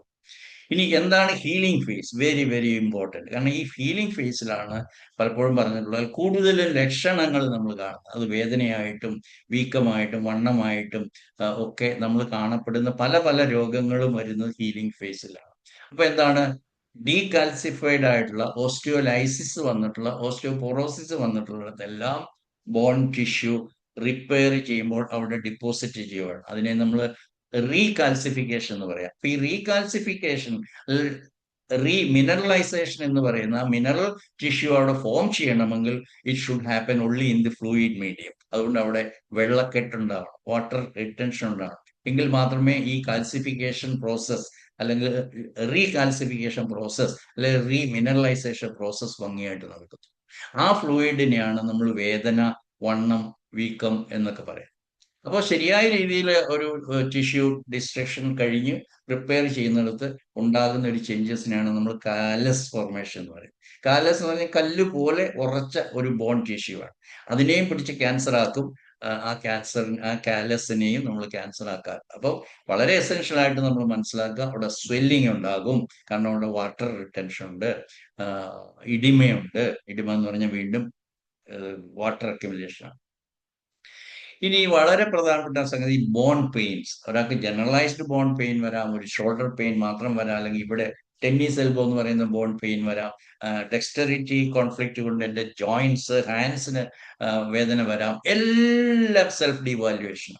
അപ്പൊ ഇതെനിക്ക് വർഷങ്ങളായിട്ടുണ്ട്, 6 മാസമായിട്ടുണ്ട്, 1 വർഷമായിട്ടുണ്ടെന്ന് പറഞ്ഞു കഴിഞ്ഞാൽ ദാറ്റ് പർട്ടിക്കുലർ കോൺഫ്ലിക്റ്റോലൈസ് അല്ലെങ്കിൽ കോൺഫ്ലിക്റ്റ് ഹീല് ചെയ്യുന്നു, പക്ഷെ അത് വീണ്ടും കോൺഫ്ലിക്റ്റ് ഉണ്ടായിക്കൊണ്ടേയിരിക്കുന്നു. അപ്പൊ ഈ കോൺഫ്ലിക്റ്റിനെ ഐഡന്റിഫൈ ചെയ്ത് കഴിഞ്ഞാൽ നിങ്ങൾക്ക് കോൺഫ്ലിക്റ്റിനെ പറഞ്ഞു വിടാൻ സാധിക്കാമെങ്കിൽ നിങ്ങൾക്ക് അവിടെ കൊണ്ട് നിങ്ങളുടെ ഹീലിംഗ് പ്രോസസ്സും ഭംഗിയായിട്ട് മാനേജ് ചെയ്യാനായിട്ട് സാധിക്കും. നമ്മള് ഇതിനെ നമ്മൾ ബേക്കേഴ്സ് സിസ്റ്റ് എന്ന് പറയും. കാരണം ഈ ചേഞ്ചസ് നടക്കുന്നത് നിങ്ങളുടെ ജോയിന്റ്സിലാണ്. അത് നീ ജോയിന്റിൽ പ്രത്യേകിച്ചുമാണെങ്കിൽ അതിന് പറയുന്ന പേരാണ് പോപ്ലിറ്റിയൽ സിസ്റ്റ് അല്ലെങ്കിൽ ബേക്കേഴ്സ് സിസ്റ്റ്. ഇത് നമ്മൾ ഗാംഗ്ലിയോൺ എന്ന് നിങ്ങൾ വളരെ ഫേമസ് ആയിട്ടുള്ളതാണ്. അതിൻ്റെ അകത്തൊരു സിസ്റ്റ് ആണ്, അതുകൊണ്ട് അതിൻ്റെ അകത്ത് ഫ്ലൂയിഡ് അക്യുമുലേഷൻ ഉണ്ട്.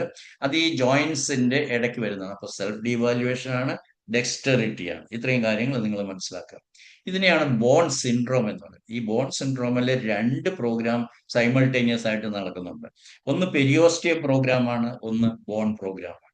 പെരിയോസ്റ്റിയം പ്രോഗ്രാം ഞാൻ നേരത്തെ പറഞ്ഞു, അതിന്റെ കോൺഫ്ലിക്റ്റ് സിവിയർ ആയിട്ടുള്ള സെപ്പറേഷൻ കോൺഫ്ലിക്റ്റ് ആണ്.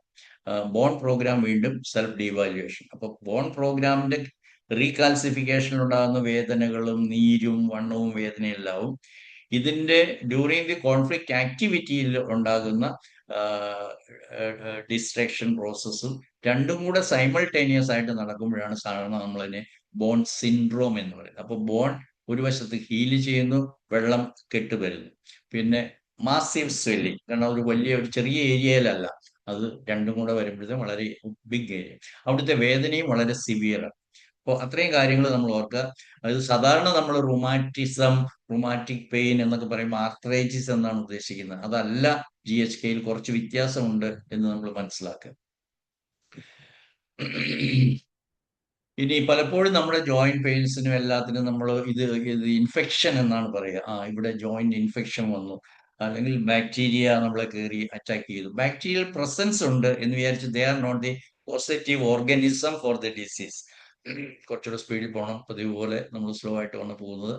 അപ്പോ ബാക്ടീരിയയുടെ റോൾ അത് ഹീല് ചെയ്യുന്നതാണ്. അതായത് ബോൺ ടിഷ്യൂ ഡിസ്ട്രോയിഡ് ആയിട്ടുള്ളിടത്ത് ബോണിനെ റീപ്ലേസ് ചെയ്യുകയും അതിനെ ഡിപ്പോസിറ്റ് ചെയ്യാനായിട്ട് സഹായിക്കുന്ന ഓർഗാനിസംസ് ആണ്. അത് സ്റ്റഫൈലോകോക്കസ് ബാക്ടീരിയയാണ് കൂടുതലുമായിട്ട് അവിടെ വരുന്നത്. അതുകൊണ്ട് സ്റ്റഫൈലോകോക്കസോ അല്ലെങ്കിൽ ഏതെങ്കിലും ഒരു ബാക്ടീരിയ ഉണ്ടാക്കുന്ന രോഗമായിട്ട് അതിനെ കാണരുത്. ആരെങ്കിലും കുറെ ആന്റിബയോട്ടിക്സ് കഴിക്കുക, പിന്നെ കുറച്ച് വേദന സമാരികൾ കഴിക്കുക, അതിലൊന്നും തീരുന്നതല്ല പ്രശ്നം. കാരണം നിങ്ങളുടെ പ്രശ്നം സെൽഫ് ഡിവാലുവേഷൻ. അപ്പോ ഈ ഡീമിനറലൈസേഷനും റീകാൽസിഫിക്കേഷനും ഒക്കെ നിങ്ങളുടെ അസ്ഥികളെ ഒരു ഒരു ഒരു ഒരു ലിമിറ്റ് വരെ നിങ്ങളുടെ അസ്ഥികളെ ദ്രവികീകരണം അല്ലെങ്കിൽ അതിന്റെ ബലം കുറഞ്ഞേക്കാം. അപ്പോൾ നിങ്ങൾ കർശനമായിട്ടും കുറച്ച് റെസ്റ്റ് എടുക്കേണ്ടത് ആവശ്യമാണ്. റെസ്റ്റ് എടുത്താൽ മാത്രം മതി. അതിന്റെ കൂടെ നിങ്ങളുടെ മനസ്സിനെ നമ്മൾ എവിടെയാണോ ഡി വാല്യുവേഷൻ നടന്നിരിക്കുന്നത് അത് നിങ്ങൾ മാനേജ് ചെയ്യുകയും ചെയ്യണം. അപ്പോൾ ബോൺ അൺസ്റ്റേബിൾ ആണ്, ഫ്രയബിൾ ആണ്. ആ ഫ്രജിലിറ്റി ഓഫ് ദി ബോൺ സൂക്ഷിക്കണം. അതുകൊണ്ട് നിങ്ങൾ അന്നേരം വല്ലാത്ത എക്സസൈസ് ചെയ്യരുത്, ഡ്രൈവ് ചെയ്യരുത്, റൺ ചെയ്യരുത്, കയറ്റം കയറരുത്. അതൊക്കെ ശ്രദ്ധിക്കണം. നിങ്ങൾ റെസ്റ്റ് എടുക്കണം. അതാണ് നിങ്ങൾക്ക് വളരെ അത്യാവശ്യമായിട്ട്. എപ്പിലെപ്റ്റോയിഡ് ക്രൈസിസ് ഞാൻ പറഞ്ഞിട്ടുണ്ട്, ഹീലിംഗ് ക്രൈസിസ്. ഇതിൻ്റെ അകത്ത് തീർച്ചയായിട്ടും ഈ ഇഡിമ എക്സ്പെല് ചെയ്യപ്പെടും. അത് ബ്രെയിനിൽ നിന്ന് എക്സ്പെല് ചെയ്യും, ആ പ്രത്യേക ഓർഗൻ ഭാഗത്ത് നിന്ന് അഫക്റ്റഡ് ആയിട്ടുള്ള ജോയിന്റ്സിൽ നിന്നും അത് വരുന്നത്. അപ്പൊ അതിനെ നമ്മൾ സാധാരണ ഹീലിംഗ് ഫേസ് എക്സ്പെല് ചെയ്യുമ്പോൾ ഹീലിംഗ് ഫേസ് അല്ല, total healing phase warm phase ആണ്. പക്ഷെ എപ്പിലെപ്റ്റോയിഡ് ക്രൈസിസ് എന്ന് പറയുന്ന ആ ഒരു ക്രൈസിസ് അല്ലെ ഹീലിംഗ് ക്രൈസിസ് എന്ന് പറയുന്നത് ഒരു കോൾഡ് ഫേസ് ആണ്. It simulates the conflict active phase. അതുകൊണ്ടാണ് അവിടെ കോൾഡ് ഫേസ് വരുന്നത്. അപ്പോൾ gradually by the many recurrence of epileptoid crisis സാവധാനം സ്വെല്ലിങ് കുറയുകയും വേദന കുറഞ്ഞു വരികയും ചെയ്യും. ഇനി ഇതിനോട് ചേർന്നിട്ടുള്ള മറ്റ് ടിഷ്യൂസ് അതിനെ ബാധിക്കുമ്പോൾ എങ്ങനെയാണ് നമുക്ക് സിംറ്റംസ് ഉണ്ടാകുന്നത് എന്നുള്ളതാണ് ഇതിന് 2 രീതിയിലാണ് GHK പറയുന്ന. ആർത്രോസിസ് എന്ന് പറയും, ആർത്രൈറ്റിസ് എന്ന് പറയും. ആർത്രോസിസ് എന്ന് പറഞ്ഞാൽ കോൺഫ്ലിക്റ്റ് ആക്റ്റീവ് ഫേസിലാണ് നടക്കുന്നത്. അവിടെ ആക്ച്വലി ഈ കാർട്ടിലേജ് ഒക്കെ ഡിസ്ട്രക്ഷൻ വരുമ്പോഴാണ് സംഭവിക്കുന്നത്. ആർത്രൈറ്റിസ് എന്ന് പറയുമ്പോഴത്തേക്കും ശരിക്കും ഹീലിംഗ് ഫേസ് ആണ്, സംശയമില്ല. അവിടെ ഇൻഫ്ലമേഷൻ ആണ് നടക്കുന്നത്. ആർത്രൈറ്റിസ് എന്ന് പറഞ്ഞാൽ ഇൻഫ്ലമേഷൻ ഓഫ് ദി ജോയിന്റ്സ് ആണെങ്കിൽ പോലും അതിനെ കൃത്യമായി മനസ്സിലാക്കാനായിട്ട് GHK നമ്മളെ ഡിഫറൻഷിയേറ്റ് ചെയ്ത് പറയുവാണെങ്കിൽ. കാരണം അതിന്റെ പീരിയോഡിക്കൽ പ്രോഗ്രാമും സൈമൾട്ടേനിയസ് ആയിട്ട് നടന്നേക്കാം, ജോയിന്റ് പ്രോഗ്രാം നടന്നേക്കാം.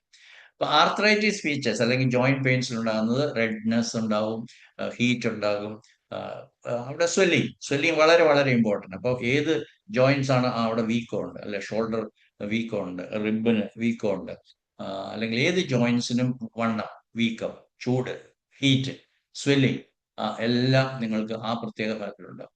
ഓഫ് കോഴ്സ് അവിടെ എഫ്യൂഷൻ ഉണ്ടാവും. അതുകൊണ്ടാണ് നമ്മളിപ്പോൾ ബേക്കേഴ്സ് സിസ്റ്റും ഗാംഗ്ലിയോണും ഒക്കെ കണ്ട് ആ സിസ്റ്റിന്റെ കൂടെ എഫ്യൂഷൻ ഉണ്ടാവും, ഫ്ലൂയിഡ് അക്യുമുലേഷനും കൂടി ഉണ്ടാവും. ഇത് അതിനേക്കാളും കൂടുതലായിട്ടുള്ള സ്വെല്ലിങ്ങും റെഡ്നെസ്സും പെയിനും എല്ലാം വരാം, provided it is a it's a syndrome. Syndrome is mediated, ഞാൻ പല പല ഭാഗത്ത് പറഞ്ഞിട്ടുള്ളതാണ്, mediate by the kidney collecting tubules ആണ് ബോഡിയിൽ നിന്നും എലിമിനേറ്റ് ചെയ്യപ്പെടേണ്ട വാട്ടർ കണ്ടന്റിനെ റിട്ടെയിൻ ചെയ്തുകൊണ്ട് നമ്മുടെ ആ പർട്ടിക്കുലർ ടിഷ്യൂവിന്റെ ഭാഗത്തേക്ക് വാട്ടർ അക്യുമുലേഷൻ വരുത്തുന്നു.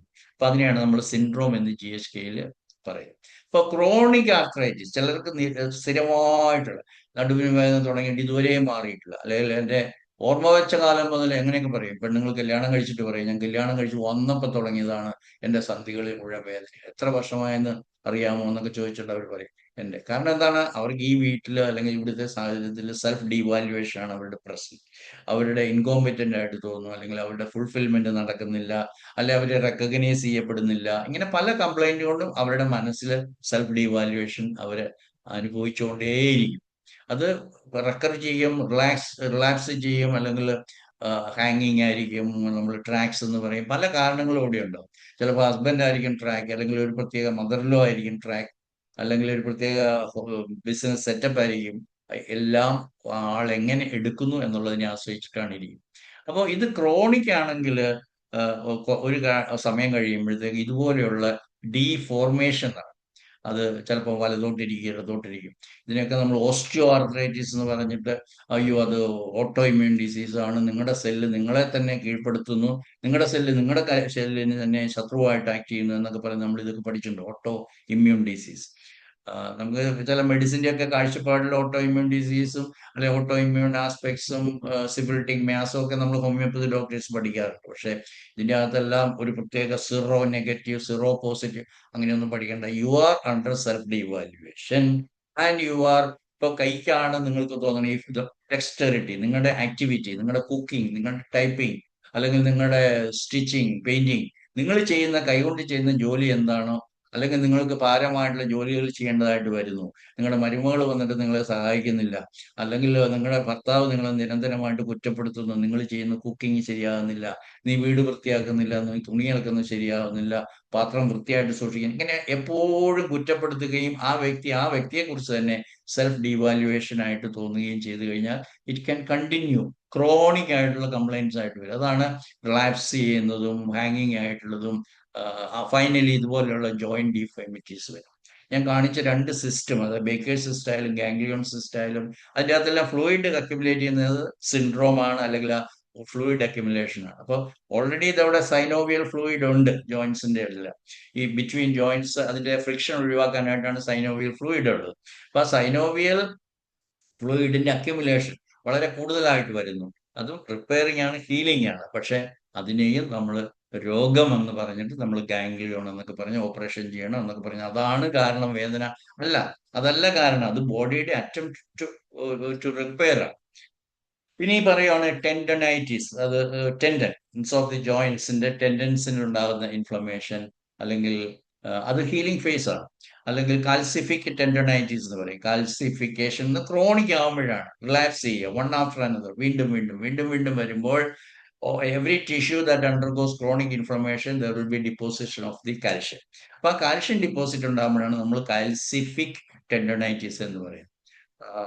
കാലിന്റെ അകത്തൊക്കെ അക്കിലസ്, ടെൻഡോ അക്കിലസ് എന്ന് പറയുന്നിടത്തൊക്കെ നമ്മൾ ഭയങ്കരമായിട്ടുള്ള ദേഷ്യം ഉണ്ടാകുമ്പോൾ ഒക്കെയാണ് ആ ഭാഗത്തെ വരുന്നത്. അപ്പൊ അത് ഫുഡ് കോൺഫ്ലിക്റ്റ് എന്ന് പറയും, ഒരു ചവിട്ട് കൊടുക്കാൻ തോന്നുന്ന അവസ്ഥ. അങ്ങനെയുള്ള ഒത്തിരി കേസുകൾ എനിക്ക് പറയാനുണ്ട്. അതായത് ക്രോണിക് ആയിട്ടുള്ള ഹീൽ പെയിൻ, ക്രോണിക് ആയിട്ടുള്ള അതെല്ലാം അവിടെ സ്പേർ ആണ്, കാൽഷ്യം ഡിപ്പോസിറ്റ് കൂടുതലായി വന്നുകൊണ്ടാണ് എന്നൊക്കെ പറഞ്ഞ് പല മണ്ടത്തരങ്ങളും നമ്മൾ പഠിച്ചു വെച്ചിട്ടുണ്ട്. ഇതൊന്നും അല്ല ശരിയായ കാരണം, ഇതെല്ലാം സെൽഫ് ഡീവാലുവേഷൻ ആണ്, ഹീലിംഗ് ഫേസ് ആണ് എന്നുള്ളത് നമ്മൾ മനസ്സിലാക്കാനായിട്ടുണ്ട്. ഇനി നമ്മൾ സ്പൈനിലേക്ക് പോവുകയാണ്. ഇപ്പം IVDP അല്ലെങ്കിൽ ഇന്റർവെർട്ടിബ്രൽ ഡിസ്ക് പ്രൊലാപ്സ് എന്നൊക്കെ വളരെ ഫ്രീക്വന്റ് ആയിട്ട് നമ്മൾ പഠിച്ചിട്ടുണ്ടാണ്. പക്ഷെ അതിന് കാരണം ആരും പറഞ്ഞിട്ടില്ല. അത് നിങ്ങൾ ഇരുന്നിട്ട പൊസിഷനാണ്, കുനിഞ്ഞിരുന്ന് ടൈപ്പ് ചെയ്തിട്ടാണ്, കമ്പ്യൂട്ടറിൽ കൂടുതൽ ഇരുന്നിട്ടാണ്, അല്ല നിങ്ങൾ ചാടി എണീക്കുമ്പോൾ ഇങ്ങനെ എണീറ്റിട്ടാണ്, അത് ഈ ആദ്യം കട്ടിലേക്ക് കയറി ഇരിക്കണം എന്നിട്ട് എണീക്കണം, ഇങ്ങനെയൊക്കെ നമ്മളെ പല പല മണ്ടത്തരങ്ങളും ഓരോ യൂട്യൂബ് ബ്ലോഗർമാരും നമ്മളെ പഠിപ്പിച്ചു വെച്ചിരിക്കും. ഇതെല്ലാം പഠിക്കാനും അതിനെ ഫോളോ ചെയ്യാനും ഉണ്ട്. അപ്പൊ അതുപോലെ തന്നെ എന്നെ കൺസിഡർ ചെയ്യുന്നവരുണ്ടാവും. ഇയാൾ കുറെ വിഡ്ഢിത്തരങ്ങൾ പറയുന്നു, ഇത് കേൾക്കാൻ കുറച്ച് പേരുണ്ട്, അവര് പറയുന്നത് കേൾക്കാണ്ട്, അങ്ങനെ വേണേൽ നിങ്ങൾക്ക് എടുക്കാം. പക്ഷെ നിങ്ങൾക്ക് നിങ്ങളുടെ ബുദ്ധിയിൽ അപഗ്രഥിക്കുക, ഏതാണ് ലൈക്കിലി, ഏതാണ് സംഗതി അല്ലെങ്കിൽ സാധ്യതയുള്ള കോൺഫ്ലിക്റ്റ് അല്ലെങ്കിൽ റീസൺ എന്ന് നിങ്ങൾ കണ്ടുപിടിക്കുക. അപ്പം നട്ടൽ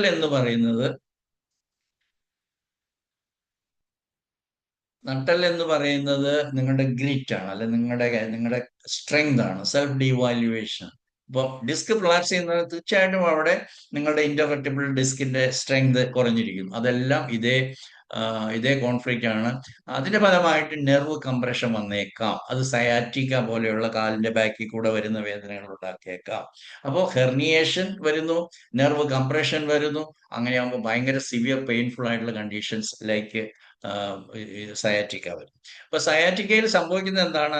ലംബാർ റീജിയൻ, നമ്മൾ നേരത്തെ പറഞ്ഞ ഭാഗത്തിൽ ഇതിന്റെ 2 സെഗ്മെന്റ് ഉണ്ട്. Arm segment up to L2, lumbar vertebral L2 വരെ, L3, L4, L5 and below എല്ലാ ബോൺ ജോയിന്റ്സും നമ്മൾ ലെഗ് സെഗ്മെന്റ് എന്നാണ്. അങ്ങനെ ഒരു ഗ്രോസ് ആയിട്ടുള്ള ക്ലാസിഫിക്കേഷൻ ആണ്, രണ്ടായിട്ട് പറയുന്നത്. അപ്പോ റിപ്പീറ്റഡ് ആയിട്ടുള്ള റിലാക്സേഷൻ വരുമ്പോഴത്തേക്കും ആണ് സ്പൈനൽ അഫെക്ഷൻ വരുന്നത്.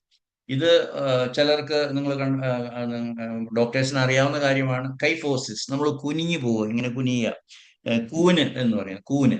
അപ്പോൾ I have got A spine, അത് മുമ്പോട്ട് കുനിയരുത്, കൂന്, കൈഫോസിസ്. അല്ലെങ്കിൽ ഒരു വശത്തേക്ക് തിരിഞ്ഞിട്ടാണ് നടക്കുന്നത്, അത് സ്കോളിയോസിസ്. Kyphosis, scoliosis. പിന്നെ ലോർഡോസിസ്, ബാക്കിലേക്കാണ് ഞാൻ നടക്കുന്നത്, ഇങ്ങനെ ഇങ്ങനെ നടക്കുന്നത്, അപ്പം ലോർഡോസിസ്. അപ്പൊ അങ്ങനെ മൂന്നായിട്ട് അതിനെ പറയുവാണ്. അതിന് പ്രത്യേകിച്ചില്ല, ഇതെല്ലാം ക്രോണിക് ആയിട്ടുള്ള സെൽഫ് ഡിവാല്യുവേഷൻ തന്നെയാണ്. അപ്പൊ ഒരു ടിഷ്യൂ ഇതുപോലെ ഇപ്പൊ ഈ കാണുന്ന പടം പോലെ കൈയുടെ വേദനാണെങ്കിൽ അത് സ്ട്രക്ചറൽ ചേഞ്ചസ് ആയി കഴിഞ്ഞിരിക്കുന്നു. അപ്പൊ അതിനെ തിരിച്ചു കൊണ്ടുവരാനായിട്ട് കൂടുതൽ പ്രയാസമാണ്. അതുകൊണ്ട് ഈ പറയുന്ന ഫങ്ഷണൽ സ്റ്റേജിൽ തന്നെ നിങ്ങൾ സെൽഫ് ഡിവാല്യുവേഷൻ കണ്ടുപിടിച്ച് നിങ്ങൾ അതിനെ പരിഹരിക്കാണ്ട് നിങ്ങൾക്ക് സാധിക്കുവാണെങ്കിൽ നിങ്ങൾക്ക് ഒരിക്കലും അതൊരു ക്രോണിക് സ്റ്റേജിലേക്ക് പോയി, ഒരു സ്ട്രക്ചറൽ ചേഞ്ചിലേക്ക് പോയി, നിങ്ങൾക്ക് പെർമനന്റ് ഡിഫോമിറ്റി, വീണ്ടും അത് സെൽഫ് ഡിവാല്യുവേഷൻ. കാരണം നിങ്ങൾക്ക് ആരുടെ മുമ്പിലും കൈ കൊടുക്കാൻ പറ്റത്തില്ല, അല്ലെങ്കിൽ നിങ്ങൾക്കൊരു പബ്ലിക് പ്ലാറ്റ്ഫോമിൽ പോകാൻ പറ്റത്തില്ല, നിങ്ങൾക്കൊരു പാർട്ടിയിൽ പങ്കെടുക്കാൻ പറ്റത്തില്ല, നിങ്ങളുടെ കൈ ഇങ്ങനെയായിരിക്കുന്നു എന്നുള്ള തോന്നൽ നിങ്ങളുടെ മനസ്സിലുണ്ടാവും. കൈ മാത്രമല്ല, ഏത് ജോയിന്റ് ആയാലും. അതൊക്കെ നമുക്ക് വളരെ പ്രധാനപ്പെട്ട സെൽഫ് ഡിവാല്യുവേഷൻ കോൺഫ്ലിക്ട്സ് ആണ്. അതുകൊണ്ട് ഫങ്ഷണൽ സ്റ്റേജിൽ തന്നെ റിവേഴ്സിബിൾ ആയതുകൊണ്ട് ആ സ്റ്റേജിൽ തന്നെ നിങ്ങൾ ഇതിന്റെ റെസൊല്യൂഷൻ നടത്തുക, എന്നിട്ട് സെൽഫ് ഡിവാല്യുവേഷൻ നടത്തുക. എല്ലാ രോഗികളും ചോദിക്കുന്നത്, ഡോക്ടറെ എങ്ങനെയാ ഈ സെൽഫ് ഡിവാല്യുവേഷൻ കളയുന്നത്? വളരെ കോമൺ ആയിട്ടുള്ള ചോദ്യമാണ്. അപ്പൊ അതിന് ഹാമർ പറഞ്ഞിരിക്കുന്നത്, there is a psychic resolution followed by a permanent resolution is in the spiritual level. Yes, I am what I am. I am the wife of this house, wife of this man, daughter in law of this mother in law. ഞാൻ എന്താണ്? ഇതാണ് എന്റെ capacity, ഇതാണ് എന്റെ intelligence, ഇതാണ് എന്റെ qualification, ഇതാണ് എന്റെ ബിസിനസ്, ഇതാണ് എന്റെ ഞാൻ എന്തായിരിക്കുന്നു അത് അംഗീകരിക്കുക, അതിനെ ഇമ്പ്രൂവ് ചെയ്യാൻ നോക്കുക. പക്ഷെ അത് എന്നെ ഹ്യൂമിലിയേറ്റ് ചെയ്യപ്പെടേണ്ട കാര്യമില്ല. അങ്ങനെ ഒരു സ്പിരിച്വൽ റെസൊല്യൂഷൻ കൂടെ നിങ്ങൾ ഫോളോ ചെയ്യാമെങ്കിൽ you can come out of that in the functional stage itself without developing into an irreversible structural change. പിന്നെ വളരെ കോമൺ ആയിട്ടുള്ള ഒരു അടുത്തൊരു സിംറ്റമാണ് കാർപ്പൽ ടണൽ സിൻഡ്രോം. അത് ഇവിടെ ഒരു ബാൻഡ്, അത് എന്തുകൊണ്ട് ബാൻഡ് ഉണ്ടാകുന്നു എന്ന് പറയുന്നത്, ഇവിടെ ഒരു ഫേഷ്യ വരുന്നു, അതുകൊണ്ട് ഇത് ടൈറ്റ് ആകുന്നു, അതുകൊണ്ട് അതിലെ സർക്കുലേഷൻ നടക്കുന്നില്ല, നെർവ് കംപ്രഷൻ വരുന്നു, അതുകൊണ്ട് നിങ്ങൾക്ക് നംനെസ് വരുന്നു, വേദന വരുന്നു. അതുകൊണ്ട് അതിനൊരു 100,000 എക്സസൈസ് നമ്മളെ പഠിപ്പിച്ചിട്ടുണ്ട്. ഇങ്ങനെ പിടിക്കുക, ഇങ്ങനെ പിടിക്കുക, ഇങ്ങനെ പിടിക്കുക, ഇങ്ങനെയൊക്കെ. You go to the cause, original cause self devaluation. കൈയാണ് എങ്കിൽ അത് ഡെക്സ്റ്ററിറ്റി ആണ്, റൈറ്റ് സൈഡ് അത് പാർട്ട്ണർ സൈഡാണ്, left side mother and child side. ഇങ്ങനെ നിങ്ങൾ പഠിക്കുകയാണെങ്കിൽ you can get out of this situation at the earliest. അതുകൊണ്ട് ഇത്ര വർഷം പഴക്കമായി കാർപ്പൽ ടണൽ സിൻഡ്രോം എന്ന് പറഞ്ഞ് നിരാശപ്പെട്ടിരിക്കുകയൊന്നും വേണ്ട. അതിന്റെ കാരണം കണ്ടുപിടിച്ചാൽ നിങ്ങൾക്ക് അത് റിസോൾവ് ചെയ്യാനായിട്ട് സാധിക്കും. അല്ലാതെ അലോപ്പതിക്കാർ പറയുന്നത്, ഓ ഇത് ഇത്രയും വർഷമായില്ലേ അതിങ്ങനെ ഈ അവയവം ഇങ്ങനെ ദ്രവിച്ചു പോകുന്നതാണ്, ടയറാണ്, വേർ ആൻഡ് ടയർ ആണ്, അല്ലെങ്കിൽ അതിങ്ങനെ തേയ്മാനം ഒന്നുമില്ല. നമ്മൾ മരിക്കുന്നവരെ നമുക്ക് ദൈവം തന്ന ഈ കൈയും കാലും കൊണ്ടൊക്കെ നമുക്ക് മരിക്കാൻ പറ്റും. പക്ഷെ അന്നേരം അന്നേരം ഉണ്ടാകുന്നതിന് അന്നേരം അന്നേരം നമ്മൾ മാനേജ് ചെയ്യാനായിട്ട് സാധിക്കുവാണെങ്കിൽ you can live healthy happy until your time. ഇത് നേരത്തെ കാണിച്ചതാണ് ഗൗട്ട് എന്ന് പറയുന്നതാണ്. ഗൗട്ടിന്റെ കാരണം എൻ്റെ അടുത്ത് രോഗികളൊക്കെ ആദ്യകാലത്ത് GNM പഠിക്കുന്നതിന് മുമ്പൊക്കെ വന്നിട്ടുണ്ട്, GNM പഠിച്ചതിന് ശേഷവും വന്നിട്ടുണ്ട്. ഇത് കാണിക്കുന്നത് അയാൾക്കൊരു ഒരു ആങ്കർ എലമെന്റ് ഉണ്ടെന്നും അത് സെൽഫ് ഡീവാലുവേഷൻ ആണ്, അതൊക്കെ ശരി തന്നെ. പക്ഷെ അവിടെ ഒരു സ്വെല്ലിംഗ് ഉണ്ട്. അപ്പോ അത് യൂറിക് ആസിഡ് ആണ് കാരണം പ്രതി എന്നാണ് പൊതുവിലുള്ള ജനങ്ങളെ പഠിപ്പിക്കുന്നത്. ആക്ച്വലി യൂറിക് ആസിഡ് വരുന്നത് പിന്നീടാണ്. കാരണം യൂറിക് ആസിഡിന്റെ കിഡ്നി എക്സ്ക്രീറ്റ് ചെയ്യുന്ന സാധനങ്ങളാണ്. അപ്പൊ എന്താണ്, it is secondary to gout. Gout എന്ന് പറയുന്നത് ഈ ജോയിന്റിനാണ്, ഈ ടോഫി എന്നൊക്കെ പറയുന്ന സാധനം. അപ്പോൾ ഇത് സെക്കൻഡറി ടു ഗൗട്ട് ആണ്, അല്ലാതെ അതൊരിക്കലും കോസ് അല്ല. അതുകൊണ്ട് നിങ്ങൾ യൂറിക് ആസിഡ് കൂടുതലാണ്, അതുകൊണ്ടാണ് ജോയിന്റ് പെയിൻസ് എന്നല്ല പറയേണ്ടത്. നിങ്ങളുടെ ജോയിന്റ് പെയിൻസ് കാരണമാണ് നിങ്ങളുടെ യൂറിക് ആസിഡ് കൂടുതലായി. കാരണം അതിൻ്റെ അകത്ത് സിൻഡ്രോം ഉണ്ട്. അതുകൊണ്ട് അതിൻ്റെ അകത്ത് എന്താ പറയുക, ഐസൊലേഷൻ കോൺഫ്ലിക്റ്റ് ഉണ്ട്, fish out of water conflict ഉണ്ട്, എക്സിസ്റ്റൻസ് കോൺഫ്ലിക്റ്റ് ഉണ്ട്, ഹോസ്പിറ്റലൈസേഷൻ കോൺഫ്ലിക്റ്റ് ഉണ്ട്, റെഫ്യൂജി കോൺഫ്ലിക്റ്റ് ഉണ്ട്. അപ്പൊ ഇതെല്ലാം കൂടെ ചേരുമ്പോഴത്തേക്കാണ് നിങ്ങളുടെ കിഡ്നിയിൽ നിന്ന് ഈ സിൻഡ്രോം എന്ന് വരുന്നത്. അതുകൊണ്ടാണ് accumulation of fluid at that particular stage വരുന്നത്. അല്ലാതെ യൂറിക് ആസിഡ് കാരണം കൊണ്ടല്ല ഗൗട്ട് വരുന്നതെന്ന് നിങ്ങൾ മനസ്സിലാക്കണം. എന്നെ ശ്രമിക്കുന്ന ഹോമിയോപ്പതി ഡോക്ടേഴ്സ് എങ്കിലും പഠിക്കും.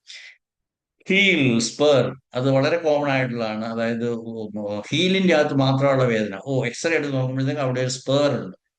സ്പെർ എന്താണെന്ന് അറിയാം നിങ്ങൾ? കുതിരയുടെ ഇതൊക്കെ നമ്മൾ പഠിച്ചിട്ടുള്ളതാണ്.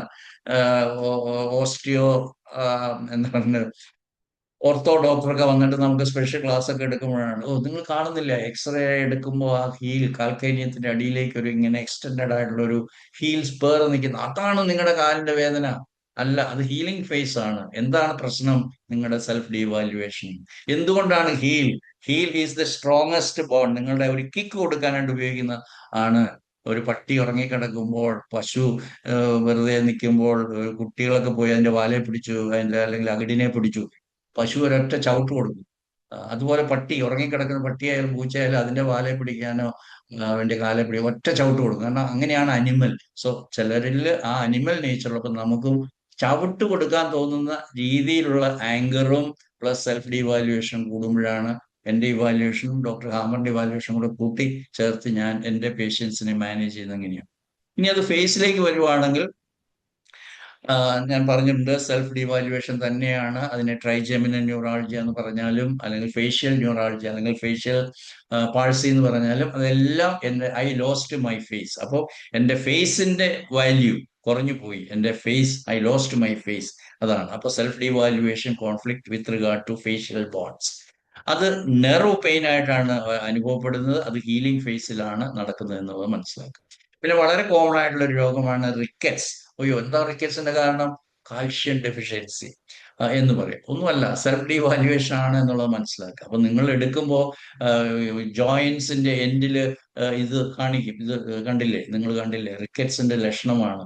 ബോൺ എൻഡ്സിൽ അക്യുമുലേഷൻ ഓഫ് ദി കാലസ് അല്ലെങ്കിൽ ഓസ്റ്റിയോഫൈറ്റ്സ് ഉണ്ട്. ഇതെല്ലാം സെൽഫ് ഡീവാലുവേഷൻ ഹീലിംഗ് ആണ്. അപ്പോൾ പലപ്പോഴും കൊച്ചു കുട്ടികളിൽ എന്തുകൊണ്ടാണ് റിക്കറ്റ്സ് ഉണ്ടാകുന്നത്? പല പ്രധാനപ്പെട്ട ചോദ്യമാണ്. ഇത് പഠിക്കാൻ ശ്രമിക്കാത്തവർ ചോദിക്കുന്ന കാര്യമാണ്. കാരണം എന്താണ്? അമ്മയ്ക്കാണ് സെൽഫ് ഡീവാലുവേഷൻ. അത് ജനിച്ച വയറ്റിൽ കിടക്കുന്ന കുഞ്ഞിന് മുതൽ അത് പുറത്തേക്ക് പ്രസവിക്കുമ്പോൾ ഉള്ള കുഞ്ഞിന് വരെ അത് മാനിഫെസ്റ്റഡ് ആവുന്നു എന്നുള്ളതാണ് ഇതിന്റെ കാരണം. ഇനി ബോൺ ക്യാൻസറിന്റെ ഒരു പടമുണ്ട്, നിങ്ങൾക്ക് മനസ്സിലായി. ഇത് ഓസ്റ്റിയോ സാർക്കോമ എന്ന് പറയുന്ന ഒരു കേസാണ്. ഓസ്റ്റിയോ സാർക്കോമ, അവിടെയും കാലസ് ഫോർമേഷൻ നടക്കുന്നുണ്ട്, ബോൺ. പക്ഷെ പലപ്പോഴും ചെറിയ വീക്കവും നീരും വരുമ്പോഴത്തേ നിങ്ങൾ ആശുപത്രിയിൽ പോകും, രോഗിയെ കൊണ്ട് പോകും, അവരവിടുന്ന് പങ്ക്ചറിങ് നടത്തും, നീഡിൽ പങ്ക്ചറിങ് കുത്തി എടുക്കും. അതോടുകൂടി സംഗതി കോംപ്ലിക്കേഷൻ ആകും. പിന്നെ അവർക്ക് ഡയഗ്നോസ് ചെയ്യാൻ എളുപ്പമാണല്ലോ, ക്യാൻസർ ആണ്, ഓസ്റ്റിയോസാർക്കോമാണ്. പിന്നെ എന്ത് വേണം? കൈ മുറിച്ച് കളയണം. ഇങ്ങനെയുള്ള കേസുകൾ എൻ്റെ അടുത്ത് വന്നിട്ടുണ്ട്. ഞാൻ അവരോട് പറയാൻ ശ്രമിച്ചിട്ടൊന്നും നടന്നിട്ടില്ല. എൻ്റെ അടുത്ത് വന്നിട്ടുള്ള കേസൊക്കെ പോയി ഓപ്പറേഷൻ ചെയ്ത് എന്തായെന്ന് എനിക്കറിയത്തില്ല. ഞാൻ അവരോട് പറഞ്ഞ് അതിന്റെ ഫങ്ഷണൽ സ്റ്റേജിൽ തന്നെ സെൽഫ് ഡീവാലുവേഷൻ അവർ എക്സ്പ്ലെയിൻ ചെയ്തു. അങ്ങനെയുള്ള കേസുകളൊക്കെ ഉണ്ടായിട്ടുണ്ട്. പക്ഷെ ഈ ക്യാൻസർ എന്ന് കേട്ട് കഴിഞ്ഞാൽ പിന്നെ അത് മുറിച്ചാൽ ശരിയാകും, ഓപ്പറേഷൻ ചെയ്താൽ ശരിയാകും, റേഡിയേഷൻ ചെയ്താൽ ശരിയാകും, കീമോതെറാപ്പി ചെയ്താൽ ശരിയാകുമെന്നാണ് അബദ്ധ ധാരണ മനുഷ്യനാക്കി വെച്ചിരിക്കുന്നത്. അങ്ങനെയൊന്നും അല്ല എന്നുള്ളത് അനുഭവത്തിലൂടെ നമുക്ക് മനസ്സിലാവും. അപ്പം ശരിക്കും ഒരു കാലസ് എവിടെയുണ്ടോ അവിടെ റിപ്പയറിംഗ് ആണ്, അത് ഹീലിംഗ് ആണ്. അത് തീർച്ചയായിട്ടും അവിടെ ട്യൂമർ ഉണ്ടാക്കും. അപ്പൊ എല്ലാ ട്യൂമറുകളും അപകടം പിടിച്ച സാധനമല്ല. ഓസ്റ്റിയോസാർക്കോമ സംഭവിക്കുമ്പോൾ ഞാൻ പറഞ്ഞു പെരിയോസ്റ്റിയ പ്രോഗ്രാമും കൂടെ നടക്കുന്നുണ്ട്. അതുകൊണ്ട് പെരിയോസ്റ്റിയത്തിൽ ഭയങ്കര വേദന ഉണ്ടാകും. വേദന ഉണ്ടാകുമ്പോഴത്തേക്കും ഈ പെരിയോസ്റ്റിയൽ സ്വെല്ലിംഗ്, ഇപ്പൊ ബോൺ ആക്ടിവിറ്റി നടക്കും, അല്ലെങ്കിൽ ബോണിന്റെ പ്രോഗ്രാം നടക്കും. അപ്പൊ ബോണിന്റെ അവിടെ നിന്ന് വരുന്ന വീക്കവും ഈ പറയുന്ന പെരിയോസ്റ്റിയവും തമ്മിൽ സന്ധിക്കുന്ന അവിടെയാണ് സിവിയർ ആയിട്ടുള്ള പെയിൻ വരുന്നത്. അപ്പൊ പെയിൻ ബോണിലാണ്, പക്ഷെ പെരിയോസ്റ്റി അഫക്റ്റഡ് ആയതുകൊണ്ട് അത് പോയി കുത്തിത്തുളച്ച് കഴിഞ്ഞാൽ ഈ പറയുന്ന ബോൺ ടിഷ്യൂ അതിലെ പുറത്തേക്ക് വന്നിട്ട് ഇൻ എന്താ പറയുക ഇറിപ്പയറബിൾ ആയിട്ടുള്ള സിറ്റുവേഷനിൽ പലപ്പോഴും ഇത് ഈ പറയുന്ന ബയോപ്സി എടുക്കാൻ അവർക്കത് കണ്ടുപിടിക്കണം. അതിനുവേണ്ടി ബയോപ്സി എടുത്താൽ മാത്രമേ അവർക്ക് സമാധാനമുള്ളൂ. എന്നിട്ട് കാണിച്ചു കൊടുക്കണം. ബയോപ്സി എടുത്തിട്ട് അങ്ങനെ പങ്ക്ചർ ചെയ്യുന്നതാണ് പല കേസുകളിലും കോംപ്ലിക്കേഷൻ ആകും. അപ്പോൾ അൺനെസസറി ആയിട്ടുള്ള പങ്ക്ചറിങ് അവോയ്ഡ് ചെയ്യണം എന്നുള്ളത് നമ്മൾ ഓർക്കുക. ഇത് തീർച്ചയായിട്ടും കോൺഫ്ലിക്റ്റ് അല്ലെ കോംപ്ലിക്കേഷൻസ് ഒഴിവാക്കാൻ വേണ്ടി സാധിക്കും. ബോൺ മാരോയെ കുറിച്ച് ഞാൻ പറഞ്ഞതാണ്. ബോൺ മാരോയാണ് എല്ലാ ബ്ലഡ് സെൽസിനെയും, റെഡ് സെൽസ് ആയാലും വൈറ്റ് സെൽസ് ആയാലും പ്ലേറ്റ്ലെറ്റ്സ് ആയാലും നിർമ്മിക്കുന്നത്. അതുകൊണ്ട് അത് എപ്പോഴും നമ്മുടെ മനസ്സിലുണ്ടാവണം. ബോൺ മാരോയും വീണ്ടും മീസോഡെർമൽ ഒറിജിനാണ്. അത് ബ്ലഡ് സെൽസ് ഉണ്ടാകുന്നതാണ്. അപ്പൊ അനീമിയ ഞാൻ നേരത്തെ പറഞ്ഞു. During conflict activity bone marrow suppression നടക്കുന്നു. അതുകൊണ്ട് ബോൺ മാരോയിൽ നിന്നും ഉണ്ടാകേണ്ട ബോൺ സെൽസിന്റെ ക്വാളിറ്റി കുറയും, അല്ലെങ്കിൽ അതിന്റെ നമ്പർ കുറയും. Fluid when compared to the fluid means water, അല്ലെ serum, water in the blood, അല്ലെ ബ്ലഡിന്റെ പ്രൊപ്പോർഷനേറ്റ് ആയിട്ട് നോക്കുമ്പോഴത്തേക്കും അതിൻ്റെ അകത്ത് RBC കുറവാണ് എന്ന് പറയുമ്പോൾ നമ്മൾ അനീമിയ ഡയഗ്നോസ് ചെയ്യുന്നു. അതുകൊണ്ട് പ്രൊപ്പോർഷനേറ്റ് എർത്രോബ്ലാസ്റ്റ്, അതിന് എന്തൊക്കെയുണ്ട് പേരുകൾ, അത് കുറവായിട്ട് കാണും. അപ്പൊ low RBC, low WBC, low plates, ഇതെല്ലാം നമ്മൾ അനീമിയ ആയിട്ട്. ഇനി ലുക്കീമിയ നിങ്ങൾ പഠിച്ചേ തീരൂ. ലുക്കീമിയ എന്ന് പറയുന്നത് ഒരു മരണകാരണമായിട്ടുള്ള ക്യാൻസറേ അല്ല. ഡോക്ടർ ഹാമറിന്റെ ശാസ്ത്രത്തിൽ അത് just like self devaluation conflict ആണ്. അതിന് പല സ്റ്റേജ് ഉണ്ട്. അത് നിങ്ങൾ പഠിക്കണം. 3-4 സ്റ്റേജ് ആയിട്ടാണ് വളരെ ഭംഗിയായിട്ട് ലുക്കീമിയ വിശദീകരിക്കുന്നത്. ഡ്യൂറിങ് കോൺഫ്ലിക്റ്റ് ആക്ടിവിറ്റി അവിടെ ലുക്കോ ബ്ലാസ്റ്റ് വളരെ കൂടുതലായിരിക്കും. ഡ്യൂറിങ് ഹീലിംഗ് അതിനെല്ലാം പോസിറ്റീവ് ആയിട്ടുള്ള ഹീലിംഗ് സിംറ്റംസ് ഉണ്ടാകും. അല്ലാതെ അവിടെ ഒരു ബ്ലഡ് ക്യാൻസർ എന്ന് പറയുന്ന ഒരു സംഭവം നടക്കുന്നില്ല. ബ്ലഡിന്റെ അകത്ത് സെൽസ്, ഇമ്മച്വർ സെൽസ് ഉണ്ട് എന്നുള്ളത് ശരിയാണ്. ആ ഇമ്മച്വർ സെൽസ് ഉണ്ടാകാനുള്ള കാരണം നമ്മുടെ ബോൺ മാരോ എന്ന് പറയുന്നതിൻ്റെ അകത്ത് വേണ്ട രീതിയിൽ സ്ട്രോങ് ആയിട്ടുള്ള മച്വർ ആയിട്ടുള്ള ബ്ലഡ് സെൽസ് നിർമ്മിക്കപ്പെടുന്നില്ല എന്നുള്ളതാണ് അതിന് കാരണം. ഇപ്പൊ ലുക്കീമിയ ഫേസസിനെ കുറിച്ച് അതിന് സമയമില്ല.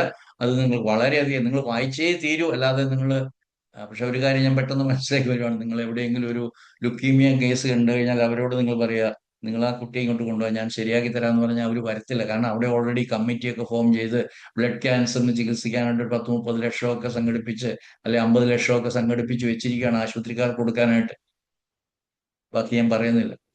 ഇവരാരും നിങ്ങളുടെ അടുത്ത് വരുമെന്ന് വിചാരിക്കേണ്ട. GNM പഠിച്ചുകൊണ്ട് ഇന്നോ നാളെയോ വരത്തില്ല. പക്ഷെ ഭാവിയിൽ ചിലപ്പോൾ GNM ശരിയാണെന്ന് ഒരു പക്ഷേ ജനങ്ങൾക്ക് ബോധ്യമായാൽ അവർ ചിലപ്പോൾ സെൽഫ് ഡീവാലുവേഷൻ എവിടെയാണെന്ന് കണ്ടുപിടിക്കാനായിട്ട് അവർ ശ്രമിക്കുകയോ, അല്ലെങ്കിൽ ഒരു GNM പ്രാക്ടീഷണറുടെ അടുത്ത് ഒരു ബ്ലഡ് ക്യാൻസർ എന്ന് പറയപ്പെടുന്ന രോഗിയെ കൊണ്ടുവരികയോ ഒക്കെ ചെയ്യുന്ന ഒരു അവസ്ഥ ഉണ്ടായേക്കാം. ഇപ്പൊ low counts of the blood cells ആണ് അവർ ഡയഗ്നോസിസ് ചെയ്യാനുള്ള ഒരു മാർക്കറായിട്ട് എടുക്കുന്നത്. രണ്ടാമത് ലൂക്കോബ്ലാസ്റ്റ്, അതിന്റെ മച്യൂരിറ്റി കുറവായതുകൊണ്ട് blood cells, immature blood cells rise ചെയ്യുമ്പോഴാണ് അതിനെ ലൂക്കോബ്ലാസ്റ്റ് ആയിട്ട് വരുന്നത്. അതുപോലെ തന്നെ RBC ടോട്ടലായിട്ട് നോക്കുമ്പോൾ RBC കൗണ്ട് കുറവായിരിക്കും. അത് റിക്കവറി ചെയ്യാൻ വേണ്ടിയിരിക്കുന്ന സമയം അത് അവസാനം നോർമലൈസേഷനിൽ വരും. അപ്പോൾ നമ്മൾ ഓസ്റ്റിയോ ആർത്രൈറ്റിസ് അല്ലെങ്കിൽ ജോയിന്റ്സിനെ കുറിച്ച് നമ്മൾ പഠിക്കുമ്പോൾ അക്യൂട്ട് ആൻഡ് ക്രോണിക് എന്ന് പറയുന്ന ഒരു അവസ്ഥ ഹോമിയോപ്പതി ഡോക്ടേഴ്സ് എല്ലാം അറിയാം. ഇന്നലെ എൻ്റെ ഇവിടെ ഒരു വേദന തുടങ്ങിയത്, അയ്യോ ഷോൾഡർ പെയിൻ, അല്ലെങ്കിൽ ഇന്നലെ കഴുത്തിന് വേദന തുടങ്ങി. സോ അക്യൂട്ടാണ്. അപ്പൊ അതിനൊരു അക്യൂട്ടായിട്ടുള്ള കാരണമുണ്ടെന്ന് നിങ്ങൾ മനസ്സിലാക്കുക. പെട്ടെന്ന് ആ ആളെ ഹ്യൂമിലിയേറ്റ് ചെയ്തു, അല്ലെങ്കിൽ ഐ വാസ് അലീസ്ഡ് ബൈ മൈ ഡോട്ടർ നിങ്ങൾ എന്നെ അച്ഛനാ എന്ന് എൻ്റെ മുഖത്ത് നോക്കി പറഞ്ഞു, പറയാതെ പറഞ്ഞു. കാരണം അവൾക്ക് ഫീസ് ചെയ്യാൻ കൊടുത്തില്ല, അല്ലെങ്കിൽ അവൾക്ക് ഒരു നല്ല വരനെ കണ്ടുപിടിക്കാനായിട്ട് ഞാനൊരു എഫർട്ടും എടുത്തിട്ടില്ല. അപ്പൊ അവള് പറയുകയാണ്, നിങ്ങളെ കൊണ്ട് എന്തിനു കൊള്ളാമെന്ന് ചോദിച്ചു കഴിഞ്ഞാൽ I am not a good father for my daughter എന്ന് തോന്നുന്ന സമയത്താണ് എൻ്റെ, സോറി, ഞാൻ റൈറ്റ് സൈഡാണ് കാണിച്ചത്, ഇത് പാർട്ട്ണർ സൈഡാണ്, ഇത് ലെഫ്റ്റ് സൈഡ്, റൈറ്റ് ഹാൻഡഡ് ആണെങ്കിൽ. അപ്പോൾ ലെഫ്റ്റ് സൈഡിൽ എൻ്റെ relation with my daughter, my son, my അല്ലെങ്കിൽ മൈ ഫാദർ, ഇത് മൈ, സോറി, മൈ മദർ, ഇവിടെ മൈ ഫാദർ. അപ്പൊ ഈ ഒരു ട്രൂത്ത്, വെറാസിറ്റി, അല്ലെങ്കിൽ ഇത്രയും ട്രൂത്ത് ആയിട്ടുള്ള ഒരു കാര്യം ലോകത്തിലേക്ക് നൽകിയിട്ട് ഇത് നിങ്ങൾ പഠിക്കാതെ നിങ്ങളുടെ അടുത്ത് വരുന്ന ക്യാൻസർ രോഗിയോ അനീമിയ രോഗിയോ അല്ലെങ്കിൽ ഗൗട്ട് രോഗിയോ നിങ്ങൾ കാൽക്കേനിയൽ സ്ക്വയർ ഉള്ള രോഗിയോ നിങ്ങൾ എന്തൊക്കെയോ പറഞ്ഞു കൂട്ടി വിട്ടാൽ നിങ്ങൾ നിങ്ങളുടെ ജന്മത്തോട് അല്ലെങ്കിൽ നിങ്ങളുടെ പ്രൊഫഷനോട് ചെയ്യുന്ന വളരെ ക്രൂരമായിട്ടുള്ളൊരു തെറ്റാണെന്ന് വിശ്വസിക്കുന്ന ഒരാളായിപ്പോയി ഞാൻ. അത് നിങ്ങളുമായിട്ട് ഞാൻ പങ്കുവെക്കുകയാണ്. അപ്പൊ എനിക്ക് നിങ്ങളോട് പറയാനുള്ളത്, ലുക്കീമിയ അല്ലെ ബ്ലഡ് ക്യാൻസർ എന്ന് പറയുന്നത് കേട്ട് പേടിക്കാതിരിക്കുക. അത് ഹീലിംഗ് ആണെന്ന് മനസ്സിലാക്കുക. പ്ലാസിബോ കൊടുത്തിട്ടിരുന്നാൽ പോലും നിങ്ങൾക്ക് അത് സുഖമാകാൻ, നിങ്ങൾക്ക് സെൽഫ് ഡിവാലുവേഷൻ കണ്ടുപിടിക്കാൻ സാധിക്കുന്നുണ്ടെങ്കിൽ അതിൽ നിങ്ങളുടെ മെഡിസിൻ കണ്ടുപിടിച്ച് കൊടുക്കാം. നിങ്ങൾക്കത് വളരെയധികം യൂസ്ഫുൾ ആണ്. അത് മെലിഗ്നൻസിയേ അല്ല എന്ന് നിങ്ങളുടെ മനസ്സിൽ കുറിച്ച് വെക്കുക. എല്ലാത്തിനും ഒരു സൈക്കിക് ആയിട്ടുള്ള കാരണം. അപ്പോൾ ഞാൻ നിർത്തുകയാണ്. അവസാനമായിട്ട് എനിക്ക് പറയാനുള്ള, ഈ brain organ relation, psyche brain organ relation നിങ്ങൾ ഒരിക്കലും മറക്കരുത്. Each and every so called disease ഈ പ്രോഗ്രാമിലൂടെ മാത്രമേ നമുക്ക് പഠിക്കാൻ സാധ്യമാകൂ. ഇത് പഠിക്കുമ്പോൾ അതിന്റെ ബ്യൂട്ടി നിങ്ങൾക്ക് അനുഭവിച്ചു തന്നെ ഉണ്ടാവണം. അപ്പൊ അതോടുകൂടി നിങ്ങൾ ഇതുവരെയും പഠിച്ചതിന്റെ തെറ്റ് നിങ്ങൾ മനസ്സിലാക്കിയാൽ നിങ്ങൾ നിങ്ങളോട് തന്നെ ആത്മാർത്ഥതയുള്ള വ്യക്തികളാണ്, you are honest to yourself എന്ന് നിങ്ങൾക്ക് ബോധ്യപ്പെട്ട് നിങ്ങൾക്ക് ഈ ലോകത്തിൽ നിന്ന് വിട പറയാം. ഞാൻ എൻ്റെ അറിവ് കിട്ടിയ നാൾ മുതൽ ഞാൻ അങ്ങനെയാണ് പറയുന്നത്. ഞാൻ പഠിച്ചത് ഒത്തിരി തെറ്റായിരുന്നു എന്ന് ബോധ്യപ്പെട്ട സമയം മുതൽ ഞാൻ എന്താണോ ശരിയായിട്ട് മനസ്സിലാക്കി അത് പ്രചരിപ്പിക്കാനായിട്ട് ഞാൻ ശ്രമിക്കുകയാണ്. അതുകൊണ്ട് ഞാൻ തെറ്റാണ് ഞാൻ പഠിച്ചത്, അല്ലെങ്കിൽ എനിക്ക് അറിഞ്ഞിരുന്നത് എന്ന് ഞാൻ ഓപ്പണായിട്ട് ഞാൻ സമ്മതിക്കുകയാണ്. അതുകൊണ്ട് അതിലൊരു കുഴപ്പമില്ല. അതുകൊണ്ട് നിങ്ങളുടെ ആരോഗ്യത്തിൽ ഏറ്റവും പ്രധാനപ്പെട്ട ഒരു പങ്ക് വഹിക്കുന്നതാണ് നിങ്ങളുടെ അസ്ഥി അല്ലെ അസ്ഥി പഞ്ജരം. നിങ്ങളുടെ ഈ കൂട്, അസ്ഥിക്കൂട്, അത് ശക്തമായ ബലമുള്ള സാധനമായിട്ട് നിങ്ങൾക്ക് കീപ്പ് ചെയ്യാനായിട്ട് സാധിക്കും. അവിടെ നിങ്ങളുടെ സെൽഫ് ഡീവാലുവേഷൻ എന്ന് പറയുന്നത് കണ്ടുപിടിക്കുക, എന്നിട്ട് അതിനെ നിങ്ങൾ പരിഹരിക്കുക. ആ പരിഹരിക്കാൻ എപ്പോഴും നിങ്ങളുടെ സൈക്കിക് റെസൊല്യൂഷൻ വളരെ ഇമ്പോർട്ടൻ്റ് ആണ്. അതിനേക്കാളൊക്കെ ഉപരിയായിട്ട് നിങ്ങൾക്കൊരു ആത്മീയത നിങ്ങൾക്കുണ്ടെങ്കിൽ ഒരു സ്പിരിച്വൽ റെസൊല്യൂഷനും സാധ്യമാണ് എന്ന് മാത്രം നിങ്ങളോട് പറയാം. അതുകൊണ്ട് എല്ലാ ക്ലാസ്സിന്റെ അവസാനം എനിക്ക് നിങ്ങളോട് പറയാനുള്ളത്, രോഗം എന്ന് പറയുന്നത് ഒരിക്കലും നമുക്കിട്ട് പണി തരാൻ, ആ വാക്കാണ് ഇപ്പം എൻ്റെ മനസ്സിലേക്ക് പലപ്പോഴും വരാറുള്ളത്, നമ്മളെ ഉപദ്രവിക്കാൻ, നമ്മളെ ശല്യപ്പെടുത്താൻ, നമ്മളെ ഇല്ലായ്മ ചെയ്യാൻ, നമ്മളെ നശിപ്പിക്കാൻ, നമ്മളെ സഫർ ചെയ്യിക്കാൻ വേണ്ടി പടച്ച തമ്പുരാൻ അല്ലെങ്കിൽ ഈ പ്രകൃതി മാതാവ് നമുക്കിട്ട് തന്നിരിക്കുന്ന ഒരു പണിയല്ല. നമ്മളെ അതിജീവനത്തിന് വേണ്ടിയിട്ട് സഹായിക്കുന്ന ഒരു പ്രക്രിയ മാത്രമാണ് രോഗം എന്നുള്ളത് നിങ്ങൾ മനസ്സിലാക്കുക. So it is A meaning full adaptation. എല്ലാ ലക്ഷണവും നിങ്ങൾ ഒരിക്കലും അതിനെ ദയവ് ചെയ്ത് അതിനെ നമ്മുടെ ശത്രുവായിട്ട് കാണല്ലേ. ഈ ഇന്നത്തെ ലോകത്തിലേക്ക് കൊടുത്തിരിക്കുന്ന ഏറ്റവും തെറ്റായിട്ടുള്ള മെസ്സേജ്, ഈ സഹനം, ഏത് പനി, അയ്യോ പനിക്കാൻ പാടില്ല, ഈ വേദന വേദനിക്കാൻ പാടില്ല, ഈ വീക്കം വരാൻ പാടില്ല, എന്ന് തുടങ്ങിയ നിങ്ങളുടെ ചൂട്, ഹീറ്റ്, സ്വെല്ലിങ്, പെയിൻ, ഇതിനെല്ലാം ഇല്ലായ്മ ചെയ്യണമെന്നാണ് ഒരു ഹോമിയോപ്പതി ഡോക്ടർ എന്നെ ശ്രമിക്കുന്നവർ നിങ്ങളുടെ മനസ്സിലുണ്ടെങ്കിൽ നിങ്ങൾ നിങ്ങളോടും നിങ്ങളുടെ തലമുറയോടും നിങ്ങളുടെ മക്കളോടും നിങ്ങളുടെ കുടുംബത്തോടും എല്ലാം തെറ്റാണ് ചെയ്യുന്നത്. കാരണം എല്ലാ സഫറിങ്സിലും ഒരു മീനിങ് ഉണ്ട്. ആ മീനിങ് കണ്ടെത്തിയില്ലെങ്കിൽ നിങ്ങളുടെ ജീവിതം തന്നെ പ്രശ്നമാകും. നിങ്ങൾക്ക് വേദന സഹിക്കാൻ പറ്റത്തില്ല, വേദന സംഹാരി കഴിയും. പനി പറ്റത്തില്ല, അതുകൊണ്ട് പനി സംഹാരികൾ കഴിക്കും. അല്ലെങ്കിൽ നിങ്ങൾ കഴിക്കുന്ന ബെല്ലും ബ്രയും റെസ്ട്രോസും ബ്രയും എല്ലാം എടുത്ത് പനി കുറയ്ക്കാനായിട്ട് ഏതാ മരുന്നെന്ന് നിങ്ങൾ അന്വേഷിച്ചു പോകും. വളരെ സാഡ് സിറ്റുവേഷൻ ആണ്. അതുകൊണ്ട് ആർസനിക്ക് കഴിച്ചാൽ പനി പോകും എന്നല്ല പറയേണ്ടത്. പനി ആങ്സൈറ്റി കൊണ്ടാണ് ഉണ്ടായിരിക്കുന്നത്, അല്ലെ ഫിയർ ഓഫ് ഡെത്ത് കൊണ്ടാണ് ഉണ്ടായിരിക്കുന്നത്. ആ പനിക്ക് ആഴ്സനിക്ക് കൊടുത്താൽ മാറുമെന്ന് നിങ്ങൾ പഠിക്കണം. ഒരിക്കലും പനി താത്താൻ ബെല്ലാണോ ബ്രൈ ആണോ റെസ്റ്റോസ് ആണോ എന്ന് ചിന്തിക്കല്ലേ. ഇത്രയും മാത്രമാണ് നിങ്ങളോട് പറയുന്നത്. അതുകൊണ്ട് നിങ്ങൾ യഥാർത്ഥത്തിലുള്ള സത്യം നിങ്ങൾ മനസ്സിലാക്കി നിങ്ങളുടെ മനസ്സിലുള്ള ഭയം ഇല്ലാതെയാകും. ആ ഭയം ഇല്ലാതെ ആകണം എന്ന് തന്നെയാണ് എൻ്റെ ആഗ്രഹം. അത് തന്നെയാണ് എനിക്ക് നിങ്ങളോട് പറയാറ്. അപ്പോ ഫ്രം ഫിയർ ടു അണ്ടർസ്റ്റാൻഡിങ്, ഇതാണ് GHK ലോകത്തോട് തരുന്ന, അല്ലെങ്കിൽ ഈ ഒരു ട്രാൻസ്ഫോർമേഷൻ ആയിട്ട് ഈ ലോകത്തോട് ഒരു ഡെലിവറൻസ് എന്ന് വേണേൽ പറയാം, ഒരു വിമുക്തിദായകമായിട്ടുള്ള ഒരു ശാസ്ത്രം ഈ ലോകത്തിലേക്ക് നൽകിയിരിക്കുകയാണ് ഡോക്ടർ ഹാമർ. അത് പ്രചരിപ്പിക്കാനായിട്ട് ഞാൻ നിങ്ങളെ എല്ലാവരെയും ക്ഷണിക്കുകയാണ്. ഇങ്ങനെ നിശബ്ദമായിട്ട് എല്ലാവരും വീഡിയോ ക്ലോസ് ചെയ്തിരുന്നു കഴിഞ്ഞാൽ എനിക്ക് ആരെയും കാണാൻ പറ്റുന്നത് നിങ്ങളുടെ മുഖത്തുള്ള സന്തോഷമോ നിരാശയോ വിഷമോ ദേഷ്യമോ ഒന്നും എനിക്ക് കാണാൻ പറ്റത്തില്ല. അതുകൊണ്ട് ദയവ് ചെയ്ത് മാക്സിമം പേര് വീഡിയോ ഒക്കെ ഓൺ ചെയ്തിട്ട് എന്നോട് സഹകരിക്കണം. ഇവിടെ വീണ്ടും എബ്രഹാം വൈദ്യം വന്നിട്ടുണ്ട്. ഞാൻ ക്ലോസ് ചെയ്യുവാണ്. ആർത്രൈറ്റിസും ആർത്രോസിസും തമ്മിലുള്ള വ്യത്യാസം നിങ്ങൾ കാണണം. ഓസ്റ്റിയോപോറോസിസ് എന്ന് പറയുന്ന ഒരു മിത്തായിട്ട് നിങ്ങൾ മനസ്സിലാക്കണം. ലുക്കീമിയ എന്ന് പറയുന്നത് ഒരു തട്ടിപ്പാണെന്ന് നിങ്ങൾ മനസ്സിലാക്കണം. ആ തട്ടിപ്പ് എന്ന് പറയുന്നത് ഒരുപക്ഷെ ശരിയാകത്തില്ല, അറിവില്ലായ്മയാണെന്ന് നിങ്ങൾ മനസ്സിലാക്കി എന്നെ ശ്രമിക്കുന്ന നിങ്ങൾ അറിവുള്ളവരാകണം. വേദന എന്ന് പറയുന്നത് ഹീലിംഗ് ആണ്. ഇത് നിങ്ങൾ അടിവരയിട്ട് നിങ്ങളുടെ മനസ്സിലുണ്ടാവും. വേദന എവിടെയുണ്ടോ നിങ്ങൾ സൗഖ്യപ്പെടുകയാണ്. അതുകൊണ്ട് വേദന അല്ലെങ്കിൽ സഫറിങ് എന്നുള്ളതിന്റെ ഒരു ഫിലോസഫി അല്ലെങ്കിൽ വേണേൽ തിയോളജി എന്ന് വേണേൽ പറഞ്ഞോളൂ, അത് നിങ്ങൾ മനസ്സിലാക്കിയാൽ മാത്രമേ ഈ വേദന ഇല്ലാതെ ആകണമെങ്കിൽ അതിന്റെ കോസിലേക്ക് പോയിട്ട് നമ്മൾ അതിന്റെ അന്ന് വിമുക്തമാകണം എന്നുള്ള സുപ്രധാനമായ കാര്യം നിങ്ങളുടെ മനസ്സിലേക്ക് വരുത്തും. അപ്പോൾ ഓസ്റ്റിയോ സാർക്കോമയാണെന്ന് പറഞ്ഞ് ബയോപ്സി എടുത്തിട്ട് വീണ്ടും നമ്മളെ ഇതൊന്നും ആവശ്യമില്ല. അതുകൊണ്ട് ഇത്രയും പറഞ്ഞുകൊണ്ട് എന്നെ ശ്രവിച്ച നിങ്ങൾക്ക് എല്ലാവർക്കും ഹൃദയത്തിന്റെ ഭാഷയിൽ നന്ദി പറഞ്ഞുകൊണ്ട് വീണ്ടും വീണ്ടും നിങ്ങൾ വരണമെന്ന് ആഗ്രഹിച്ചുകൊണ്ട് ഇന്നത്തെ ക്ലാസ്സിൽ ഞാൻ പറഞ്ഞ കാര്യങ്ങളിൽ ആർക്കെങ്കിലും എന്തെങ്കിലുമൊക്കെ സംശയം ഉണ്ടെങ്കിൽ ചോദിക്കാം. Doctor Saleem Kumar, doctor Annie, doctor Draupadi, doctor Devanand, Devi വിവോ എന്ന് പറയുന്ന ആൾ ആരാണെന്നൊന്ന് പറയണം. ഓക്കെ, ഡോക്ടർ ജി നമസ്കാരം. ഓക്കെ, അപ്പം എന്റെ മനസ്സിൽ തോന്നിയിട്ടുള്ള ഒരു സംശയം എന്താ വെച്ചാല്, ഇപ്പൊ നമ്മൾ പോളിയോ മൈലൈറ്റിസ് എന്നുള്ളത് നമ്മളിപ്പോ കാണാത്തൊരവസ്ഥയാണ്. നമ്മൾ കാണുന്നില്ല അധികം കേസസ്. കേൾക്കുന്നുണ്ടോ ഡോക്ടറിന്? പോളിയോ ആണോ? പോളിയോ മൈലൈറ്റിസ് ഒക്കെ ഓക്കെ. ഇപ്പൊ നമ്മളത് കാണാത്ത കേസസ് ആണ്. അപ്പൊ നമ്മൾ മനസ്സിലാക്കി ഒരു ഡീവാലുവേഷൻ കോൺഫ്ലിക്റ്റ് തന്നെയായിരിക്കാം അമ്മയിൽ ഉള്ളതായിരിക്കാം കുട്ടിയിലേക്ക് വന്നിട്ടുണ്ടാവുക, പ്രത്യേകിച്ച് ഏർലി ഏജിൽ. അപ്പം ഇന്നും അതേപോലത്തെ കോൺഫ്ലിക്റ്റുകൾ ആ അമ്മമാര് അനുഭവിക്കുന്നില്ലേ? അപ്പൊ എന്തുകൊണ്ട് അതേപോലത്തെ സിംറ്റംസ് അല്ലെങ്കിൽ പോളിയോമൈലൈറ്റിസ് നമ്മൾ കാണുന്നില്ല എന്ന് എനിക്കൊരു സംശയം തോന്നി. സംശയം വളരെ ന്യായമാണ്. ദേവാനന്ദ് എന്ന് പറയുന്നത് നമ്മുടെ ചേട്ടനില്ലല്ലേ, ദേവാനന്ദ് തന്നെ ചൂസ് ചെയ്യും. താടിയിലൊക്കെ വന്നപ്പോൾ കണ്ടപ്പോൾ മനസ്സിലായില്ല. ഇത് വളരെ ന്യായമായ ചോദ്യമാണ് ദേവാനന്ദ്. പക്ഷെ ഞാൻ വളരെ കൃത്യമായിട്ട് അതിന്റെ ഉത്തരം പറയാം. ഇന്നും പോളിയോ എന്ന് പറയുന്ന സാധനമുണ്ട്. അന്നും പോളിയോ എന്ന് പറയുന്ന സാധനം ഇല്ല. ഇന്നും പോളിയോ എന്ന് ഡോക്ടർ ഉദ്ദേശിച്ച ആ മെലിച്ചിലും അല്ലെ സെൽഫ് ഡിവാലുവേഷൻ കോൺഫ്ലിക്റ്റും ഇമാസിയേഷനും ബോൺ അഫെക്ഷൻസും അല്ലെ ബോൺ ഡീജനറേഷൻ എല്ലാം ഇന്നുണ്ട്.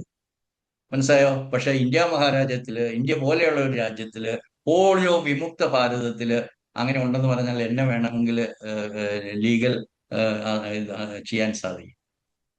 കാരണം ഇത് പോളിയോ വാക്സിൻ വന്നതിന് ശേഷം ഉടനെ എടുത്ത തീരുമാനമാണ് അതിന്റെ പേരങ്ങ് മാറ്റി കൊടുത്തു. അതിന് ഗില്ലൻ ബേരി സിൻഡ്രോം എന്ന് പറയും. അപ്പൊ അത് വേറൊരു ഷേപ്പിൽ വരുന്ന അതേ സാധനം തന്നെയാണ്. പിന്നെ ബോൺ ഡാമേജ് വരുന്നതിന് വേറൊരു സിൻഡ്രോം അവരിട്ടിരും. അല്ലാതെ ഇവിടെ സെൽഫ് ഡീവാലുവേഷൻ ഒന്നും ഇല്ലാതെ ആകുന്നില്ല, ഇമാസിയേഷൻ ഇല്ലാതെ ആകുന്നില്ല, അല്ലെങ്കിൽ മയോപ്പതികൾ ഇല്ലാതെ ആകുന്നില്ല. ഇതെല്ലാം ഇവിടെ ഉണ്ട്. പക്ഷെ ഡിഫറെന്റ് പേരിടും. എന്തുകൊണ്ട്? അല്ലെ പിന്നെ എന്തിനാ പോളിയോ വിമുക്ത ഭാരതത്തിന് വേണ്ടി ഇത്ര കോടി രൂപ നമ്മൾ ചെലവ് ചെയ്തത്? ദേവാനന്ദന് അറിയില്ലായിരിക്കും. ഞാനൊക്കെ DHMS പഠിക്കുന്ന കാലത്ത് തന്നെ 600 കോടി രൂപ TB നാഷണൽ TB കൺട്രോൾ പ്രോഗ്രാമിന് ചെലവുണ്ടാവും. അന്ന് 600 കോടി എന്നൊക്കെ പറഞ്ഞാൽ നമുക്ക് ഊഹിക്കാൻ പറ്റത്തില്ല. ഇന്ന് ഒരു പക്ഷെ 60,000 കോടിയായിരിക്കും ഇന്ന് ചെലവ് ചെയ്യുന്നത്. അതിലൂടെ നിങ്ങളുടെ വാക്സിനും ആന്റി ട്യൂബർക്കുലർ ട്രീറ്റ്മെന്റും നടക്കുന്നു എന്നുള്ളതല്ലാതെ വേറെ ഒന്നുമില്ല. നിങ്ങൾ വാക്സിൻ ചെലവാകുന്നുണ്ട്, ഇന്ന് പോളിയോ വാക്സിൻ ചെലവാകുന്നുണ്ട്, ഇന്നും കുഞ്ഞുങ്ങളുടെ വായിൽ ചുറ്റിച്ചു കൊടുക്കുന്നുണ്ട്. എന്തിനു വേണ്ടിയിട്ടാണ്? ഇതില്ലെങ്കിൽ ചോദ്യത്തിലെ ഉത്തരത്തിലേക്ക് വരാം. ഇന്നും സെൽഫ് ഡീവാലുവേഷൻ ഉണ്ട്, അമ്മയുടെ ഇത് നടക്കുന്നുണ്ട്, ഇന്നും ഉണ്ട്. അന്നും കുറച്ച് കാര്യങ്ങളേ ഉള്ളൂ. ഡോക്ടർ ദേവാനന്ദ് കണ്ടിട്ടില്ല, പക്ഷെ നമ്മൾ പടത്തിൽ കൂടിയാണ് കണ്ടിട്ടുള്ളത്. ഇന്ന് നമ്മൾ ഇന്നും എനിക്ക് എൻ്റെ അടുത്തൊരു മാഷ് വരുന്നുണ്ട്, പോളിയോ ചെറുപ്പത്തിൽ ബാധിച്ചതാണ്. അപ്പോൾ ഇത് പോളിയോ വൈറസ് കയറി ബാധിച്ചതല്ല എന്നുള്ളതാണ് ഡോക്ടർ ഹാമർ പറഞ്ഞിരിക്കുന്നത്. ഇത് വെറുതെ പറഞ്ഞിരിക്കുന്നതല്ല, ഇതാണ് സത്യം. അപ്പൊ ഇന്നും ഡീവാലുവേഷൻ ഉണ്ട്, ഇന്നും പോളിയോ കേസസ് ഉണ്ട്. പേര് പോളിയോ ഒന്നായിരിക്കത്തില്ല എന്ന് മാത്രമേ ഉള്ളൂ. അവിടെ സെൽഫ് ഡീവാലുവേഷൻ കോൺഫ്ലിക്റ്റ് നടക്കുന്നു. ഞാൻ വാക്സിനേഷന് എതിരായിട്ട് കുറെ നാള് വടക്കൻ ജില്ലയിലൊക്കെ ഒപ്പം നടന്നാണേ. കുറെ ബുക്സ് അന്ന് അതിനോട് പഠിച്ചിട്ടുണ്ട്. അപ്പൊ അന്ന് പറഞ്ഞിട്ടുണ്ട് പോളിയോ വാക്സിൻ വന്ന് കഴിഞ്ഞതിന് ശേഷം അതുവരെ അരക്ക് കീഴോട്ട് ആർക്ക് എവിടെ തളർച്ച വന്നാലും അത് പോളിയോ മൈലൈറ്റീസ് ആണ്. അതിൽ പിന്നെ പോളിയോ വാക്സിൻ വന്നതിന് ശേഷം പിന്നെ അരക്ക് കീഴോട്ട് വന്നു കഴിഞ്ഞാൽ അതിനകത്ത് വൈറസ് കണ്ടാൽ മാത്രമേ പോളിയോ മൈലൈറ്റീസ് പറയാവൂ എന്നായി. മറ്റേത് ആർക്ക് അരക്ക് കീഴോട്ട് തളർച്ച വന്നാലും പോളിയോ ആയിരുന്നു. അങ്ങനെ ഇന്റർനാഷണലി നടന്ന ഒരു കളിയായിരുന്നു. ഇവിടെ ആരും പോളിയോ വൈറസിനെ കണ്ടിട്ടില്ല എന്ന് പറയാനുള്ള ധൈര്യം എനിക്കുണ്ട്. കേസ് വേണേ വരട്ടെ. ആരും പോളിയോ വൈറസിനെ കണ്ടിട്ടില്ല, മെലിച്ചില് കണ്ടിട്ട് പറഞ്ഞു അത് നിങ്ങൾക്ക് പോളിയോ ആണ്. വൈറസിനെ കണ്ടെത്താൻ പറ്റില്ല, അതുകൊണ്ട് തന്നെ പോളിയോ അല്ല. ഇതൊക്കെ ഈ ലോകത്ത് നടക്കുന്ന ഭീകരമായിട്ടുള്ള സത്യങ്ങളാണ്. അതുകൊണ്ട് വൈറസാണ് രോഗമുണ്ടാക്കുന്നത്. ഇന്ന് ഞാൻ വൈറസിനെ കാണുന്നില്ല എന്നൊന്നും പറയരുത്. ഇപ്പോൾ ഞാനും ഡോക്ടർ ശശിയൊക്കെ ചോദിക്കുന്ന കാര്യമുണ്ട്. ഞാൻ ഹോമിയോപ്പതി കോളേജിൽ ചേർന്നിട്ട് 52 വർഷമായി. അന്നു മുതലേ കേൾക്കുന്ന ഒരു സാധനമാണ് ചിക്കൻ ബോക്സ് വൈറസ്. അപ്പോ കൺവെൻഷണൽ മെഡിസിൻ ഡോക്ടേഴ്സ് പറയുന്ന വൈറസ് കൊണ്ടാണ് ചിക്കൻ ബോക്സ് ഉണ്ടാകുന്നതെങ്കിൽ എന്തുകൊണ്ടാണ് ആ വൈറസിന് മാത്രം 52 വർഷമായിട്ട് മ്യൂട്ടേഷൻ സംഭവിക്കാത്തത്? അന്നും ഓരോ പുസ്തകങ്ങളിലാണല്ലോ ഞാൻ പഠിച്ചത്. അപ്പൊ ഞാൻ ഹോമിയോപ്പതി കോളേജ് പഠിക്കുമ്പോൾ 52 വർഷം മുമ്പ് ഞാൻ ഹോമിയോപ്പതി കോളേജ് പഠിക്കുമ്പോൾ ചിക്കൻ ബോക്സ് ഉണ്ടാക്കുന്നത് വൈറസ് കൊണ്ടാണെങ്കിൽ അതിനു മുമ്പേ ആ ഗ്രന്ഥത്തിൽ എഴുതുന്നതിന് മുമ്പേ തന്നെ, അപ്പൊ എത്രയോ 100 വർഷം, എനിക്ക് അതിന്റെ ചരിത്രം അറിയത്തില്ലാത്തതുകൊണ്ട് പറയാം, 100 വർഷം മുമ്പ് തന്നെ ചിക്കൻ ബോക്സ് വൈറസ് ഉണ്ട്. അത് GSK മാത്രമാണ് പറഞ്ഞിരിക്കുന്നത് നിങ്ങളുടെ ശരീരത്തിൽ ഉണ്ടാകുന്ന ആ ബ്ലഡ്സ് അല്ലെങ്കിൽ ആ ഒരു vesicles, that is due to separation conflict. നിങ്ങൾ ഈ സെപ്പറേഷൻ കോൺഫ്ലിക്റ്റ് ഈ പറയുന്ന ബ്ലബ്സ് ഉണ്ടാകുന്ന അല്ലെങ്കിൽ മാക്യൂൾസ് അല്ലെ പസ്റ്റ്യൂൾസ് ഉണ്ടാകുന്ന ബോഡിയിൽ ആ വ്യക്തിയിൽ സെപ്പറേഷൻ കോൺഫ്ലിക്റ്റ് ഉണ്ടോ എന്ന് നിങ്ങൾ അന്വേഷിച്ചോളൂ. 100% കേസുകളിലും സെപ്പറേഷൻ കോൺഫ്ലിക്റ്റ് ഉണ്ടാവും. That is the reason for the development of the vesicles. Doctor G അത് പറഞ്ഞപ്പോൾ ചോദ്യം കൂടി ചോദിക്കട്ടെ. ചോദിച്ചോളൂ. വീഡിയോ ഓൺ ചെയ്തോളൂ ദേവാൻ. സേ ഇപ്പൊ ആ ചിക്കൻ പോക്സിന്റെ ആ കോൺഫ്ലിക്റ്റ് ഒരാൾക്ക് ഉണ്ടാക്കി ഒരു ലൈഫ് ടൈമിൽ ഒറ്റ പ്രാവശ്യം മാത്രം എന്തുകൊണ്ട് ഉണ്ടാവുന്നത്? കാരണം വെച്ചാൽ അയാൾക്ക് ആ സെപ്പറേഷൻ കോൺഫ്ലിക്റ്റ് പിന്നെയും ഉണ്ടായിക്കഴിഞ്ഞാൽ അയാൾക്ക് പിന്നെയും ചിക്കൻ പോക്സ് വരാൻ സാധ്യതയില്ലേ? എല്ലാ കേസുകളിലും മിക്കവാറും ഒരു പ്രാവശ്യത്തെ ആ ഒരു പ്രോഗ്രാമിനോട് കൂടി നമുക്കത് റെക്കർ ചെയ്താൽ നമുക്കത് വരാതിരിക്കാൻ വേണ്ടിയിട്ടാണ് നമ്മുടെ ബോഡി പ്രിപ്പയർ ചെയ്യും. That's a natural phenomenon. നമ്മളെ സേവ് ചെയ്യാൻ വേണ്ടിയിട്ടാണ്. That means our body will be prepared in such a way that even if the same conflict is repeated we will not be affected. അതിന് അവർ പറയുന്ന antigen antibody റിയാക്ഷനിലൂടെ ഒന്നും അത് explain ചെയ്ത് കഴിഞ്ഞാൽ തീരുന്ന കാര്യമല്ല. പക്ഷെ ഈ ഒരു എക്സ്പ്ലനേഷനിൽ അത് സാധിക്കും. എന്റെ ക്വസ്റ്റ്യൻ വൈറസ് ഇല്ല എന്നാണോ, വൈറസ് രോഗങ്ങൾ ഉണ്ടാക്കുന്നില്ല എന്നാണോ? നിങ്ങൾ അതിന് വൈറസ് എന്നുള്ള പേര് കൊടുത്തു. അത് നമ്മൾ കോവിഡിന്റെ സമയത്ത് ധാരാളം വാദപ്രതിവാദങ്ങൾ.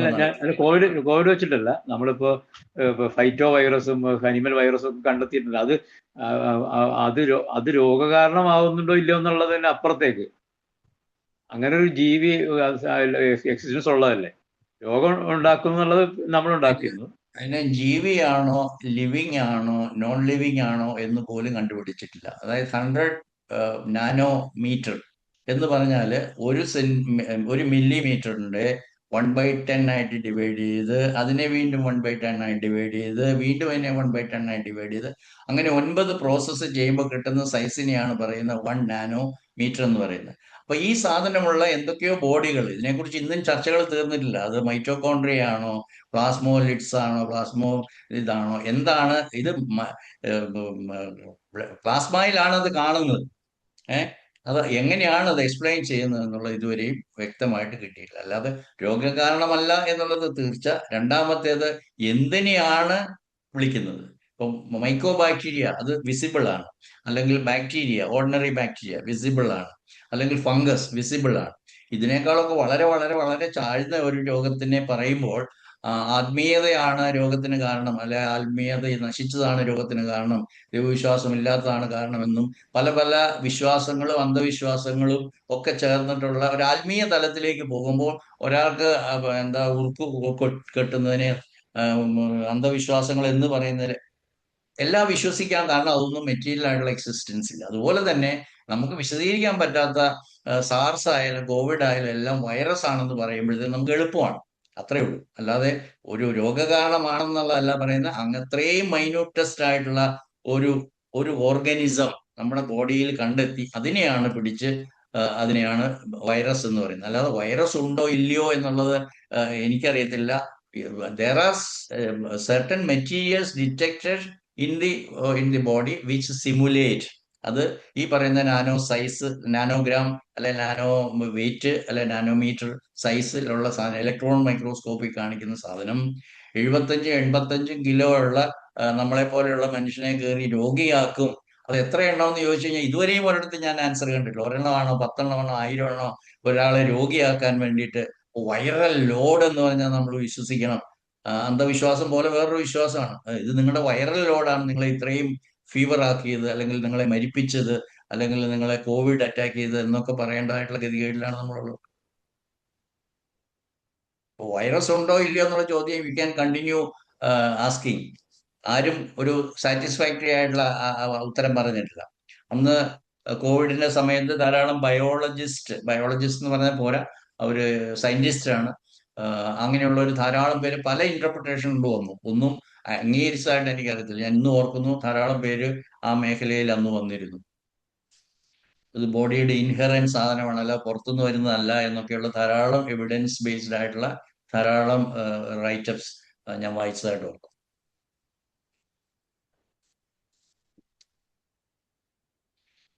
ഓക്കെ, ആർക്കും ചോദിക്കാനില്ലെങ്കിൽ നമുക്ക് നിർത്തിക്കളയാം. ഒരു ക്വസ്റ്റ്യൻ കൂടി. അത് സെപ്പറേഷൻ കോൺഫ്ലിക്റ്റ് ഉണ്ട്, ഒരാൾക്ക് ഒരു സ്കിൻ കംപ്ലൈന്റ് വരുന്നു, അങ്ങനെ സെപ്പറേഷൻ മാറുന്നു, അവര് വീണ്ടും ഇതാവുന്നു, അസുഖം കുറയുന്നു, പക്ഷെ വിട്ടു പോകുന്നില്ല. അപ്പൊ എന്തായിരിക്കും? പോകുന്നില്ലെങ്കിൽ നിങ്ങളുടെ സെപ്പറേഷൻ കോൺഫ്ലിക്റ്റ് പോയില്ലെന്ന് അർത്ഥം. പോയിട്ടില്ല. ഡോക്ടർ സലീം ഗോർ മനസ്സിലാക്കാത്ത ഒരു കാര്യമുണ്ട്. അതായത് സെപ്പറേഷൻ കോൺഫ്ലിക്റ്റ് എന്ന് പറയുമ്പോൾ a touch which I liked or I wanted I lost, or I happen to get a touch which I didn't like. ഇതാണ് നമ്മൾ സ്കിന്നിലുള്ള എപ്പിഡെർമിസിലുള്ള സെപ്പറേഷൻ കോൺഫ്ലിക്റ്റ് ആയിട്ട് പറയാം. പക്ഷെ ഡോക്ടർ സലീം കുമാർ പറഞ്ഞ ആ സെപ്പറേഷൻ തീർന്നു, ബാഡ് ടച്ച് തീർന്നു, ആ ബോയ് എന്നെ ടച്ച് ചെയ്തു, എൻ്റെ പ്രൈവറ്റ് പാർട്സിൽ, എൻ്റെ ബ്രസ്റ്റിൽ തൊട്ടു, അന്ന് മുതൽ തുടങ്ങിയ ഒരു എക്സിമയുണ്ട്. ആ ടച്ചൊക്കെ കഴിഞ്ഞു, പക്ഷേ സെപ്പറേഷൻ കഴിഞ്ഞു. ബാഡ് ടച്ച് കഴിഞ്ഞ ഒരൊറ്റ ഇൻസിഡന്റ് ആണ്, പക്ഷെ it remain for long years. ഇതെന്നെ ഒരു കേസാണ് പറഞ്ഞത്, അതുകൊണ്ട് ഞാൻ പറയും. പക്ഷെ മനസ്സിൽ നിന്ന് പോയി എന്ന് പറഞ്ഞാൽ പോലും ഞാൻ ഫോർഗീവ് ചെയ്തു, ഞാനിപ്പോ കമ്പനിയാണ് അല്ല, പക്ഷെ അവളുടെ ബ്രസ്റ്റിലുള്ള അല്ലെങ്കിൽ അത്രയും പ്രധാനപ്പെട്ട ഒരു അവയവത്തിലുള്ള ഒരു eruptions that remains again as a conflict. മനസ്സിലായോ Saleem Kumar? So that wash ചെയ്താ പോവോ? എക്സിമ അല്ലെങ്കിൽ സോറിയാസിസ് അല്ലെങ്കിൽ atopic dermatitis, allergic dermatitis, contact dermatitis എന്നൊക്കെ പറയുന്ന ആ സാധനങ്ങൾ നമ്മുടെ ബോഡിയിൽ ഉള്ളിടത്തോളം കാലം, അത് എത്ര വർഷം, എനിക്ക് 16-36 വർഷമായിട്ടുള്ളവർ എൻ്റെ അടുത്ത് വന്നവരെ എൻ്റെ ഓർമ്മയാണ്. ചൊറിഞ്ഞ് അസ്ഥി മാത്രം കാണത്തക്ക രീതിയിലുള്ള ഒരു ആംഗിളിലുള്ള എൻ്റെ വർഷങ്ങൾക്ക് മുമ്പ്, അന്ന് ഞാൻ GNM ലേണറല്ല, എൻ്റെ ഓർമ്മയിലുണ്ട്. കാരണം അത് ചൊറിഞ്ഞുകൊണ്ടിരിക്കുകയാണ്. ആ സ്കിന്നൊക്കെ പോയി, സോഫ്റ്റ് ടിഷ്യൂ എല്ലാം പോയി, അവസാനം ബോൺ മാത്രം കാണത്തക്ക രീതി. എന്തുകൊണ്ടാണ്? That is N ugly conflict. അത് എവിടെ ഇരിക്കുന്നത് എൻ്റെ മനസ്സിലേക്ക് വരുവാണ്. കഴുകിയാൽ പോകത്തില്ല, തൂത്ത് കളഞ്ഞാൽ പോകത്തില്ല, അത് ടച്ചായിട്ടിരിക്കുകയാണ്. അപ്പൊ അതൊരിക്കലും പോകത്തില്ല. പോകണമെങ്കിൽ ഈ പറയുന്ന ഒറിജിനൽ സോഴ്സ് അവർ മനസ്സിലാക്കി. ഇതാണ് നിങ്ങളുടെ 16 വർഷം മുമ്പ് നിങ്ങൾക്കുണ്ടായ ഒരു ടച്ച്, അത് നിങ്ങൾ മാറ്റിയിരിക്കണം എന്ന് പറഞ്ഞിട്ട് അവരെ അതിന്റെ യഥാർത്ഥത്തിലുള്ള പ്രിൻസിപ്പിളിലേക്ക് നമ്മൾ കൊണ്ടുപോകണം. അല്ല, പ്രിൻസിപ്പിളിലേക്ക് കൊണ്ടുവന്ന കാര്യം മനസ്സിലായി, രോഗം 3/4 കുറഞ്ഞു, പിന്നെ വിട്ടുപോകണില്ല. പിന്നെ പോകുന്നില്ലെന്ന് പറഞ്ഞു കഴിഞ്ഞാൽ ആ ഇരിക്കുന്ന സാധനം, ആ സ്കിന്നിലുള്ള സാധനം തന്നെയാണ് അവരുടെ കോൺഫ്ലിക്റ്റ്. സലീമിന് മനസ്സിലായോ ഞാൻ പറഞ്ഞേ? പല കേസുകൾ പ്രൊലോങ്ഡ് ആകാനുള്ള കാരണം അതാണ്. It's a dirty thing on my skin, whereas my skin is suppose to be a very good looking, nice. പക്ഷെ അത് പറ്റിപ്പിടിച്ചിരിക്കുകയാണ്, കഴുകിയാൽ പോകുന്നില്ല, കുടഞ്ഞാൽ പോകുന്നില്ല, തൂത്താ പോകുന്നില്ല. അപ്പൊ അതൊരു ടച്ച് അല്ലേ? മനസ്സിലായി ഞാൻ പറഞ്ഞത്? It's A touch which I cannot take it away. അത് തന്നെയാണ് ക്രോണിസിറ്റിയുടെ കാരണം. കാരണം ഇയാളുടെ മനസ്സിൽ സ്ഥിരം ആ പറഞ്ഞത് അപ്പൊ സെപ്പറേഷൻ കോൺഫ്ലിക്റ്റ് ആവുമോ? ആണ് separation conflict. Separation conflict 2 element ഉണ്ട് ഡോക്ടറെ. എനിക്ക് ഇഷ്ടമുള്ള സ്പർശനം എനിക്ക് നഷ്ടപ്പെട്ടു, അത് മാത്രമല്ല സെപ്പറേഷൻ കോൺഫ്ലിക്റ്റ്. വാക്കതാണ് ഡോക്ടർ ഹാമർ ഉപയോഗിച്ചത്. എനിക്ക് ഇഷ്ടമുള്ളത് നഷ്ടപ്പെട്ടാൽ നമ്മൾ കോമൺ മാനിന് മനസ്സിലാവും separation conflict. But he has given the same meaning. A touch which I didn't like, I happen to get it. ഇപ്പൊ എറ്റോപിക് ഡെർമറ്റൈറ്റിസ് ആയാലും സോറിയാസിസ് ആയാലും ക്രോണിക് എക്സിമ ആയാലും എന്റെ സ്കിന്നിൽ നിന്ന് തൂത്താൽ പോകത്തില്ല, കഴുകിയാൽ പോകത്തില്ല. So it is A separation conflict. അത് മുഴുവൻ വായിക്കൂ ഡോക്ടറെ.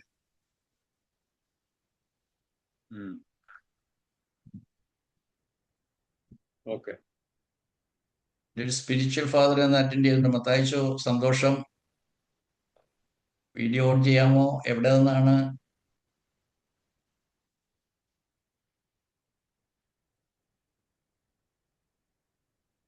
അദ്ദേഹം ഒരു ഫാദറാണ്, ഇവിടെ ഉണ്ടായിരുന്നു.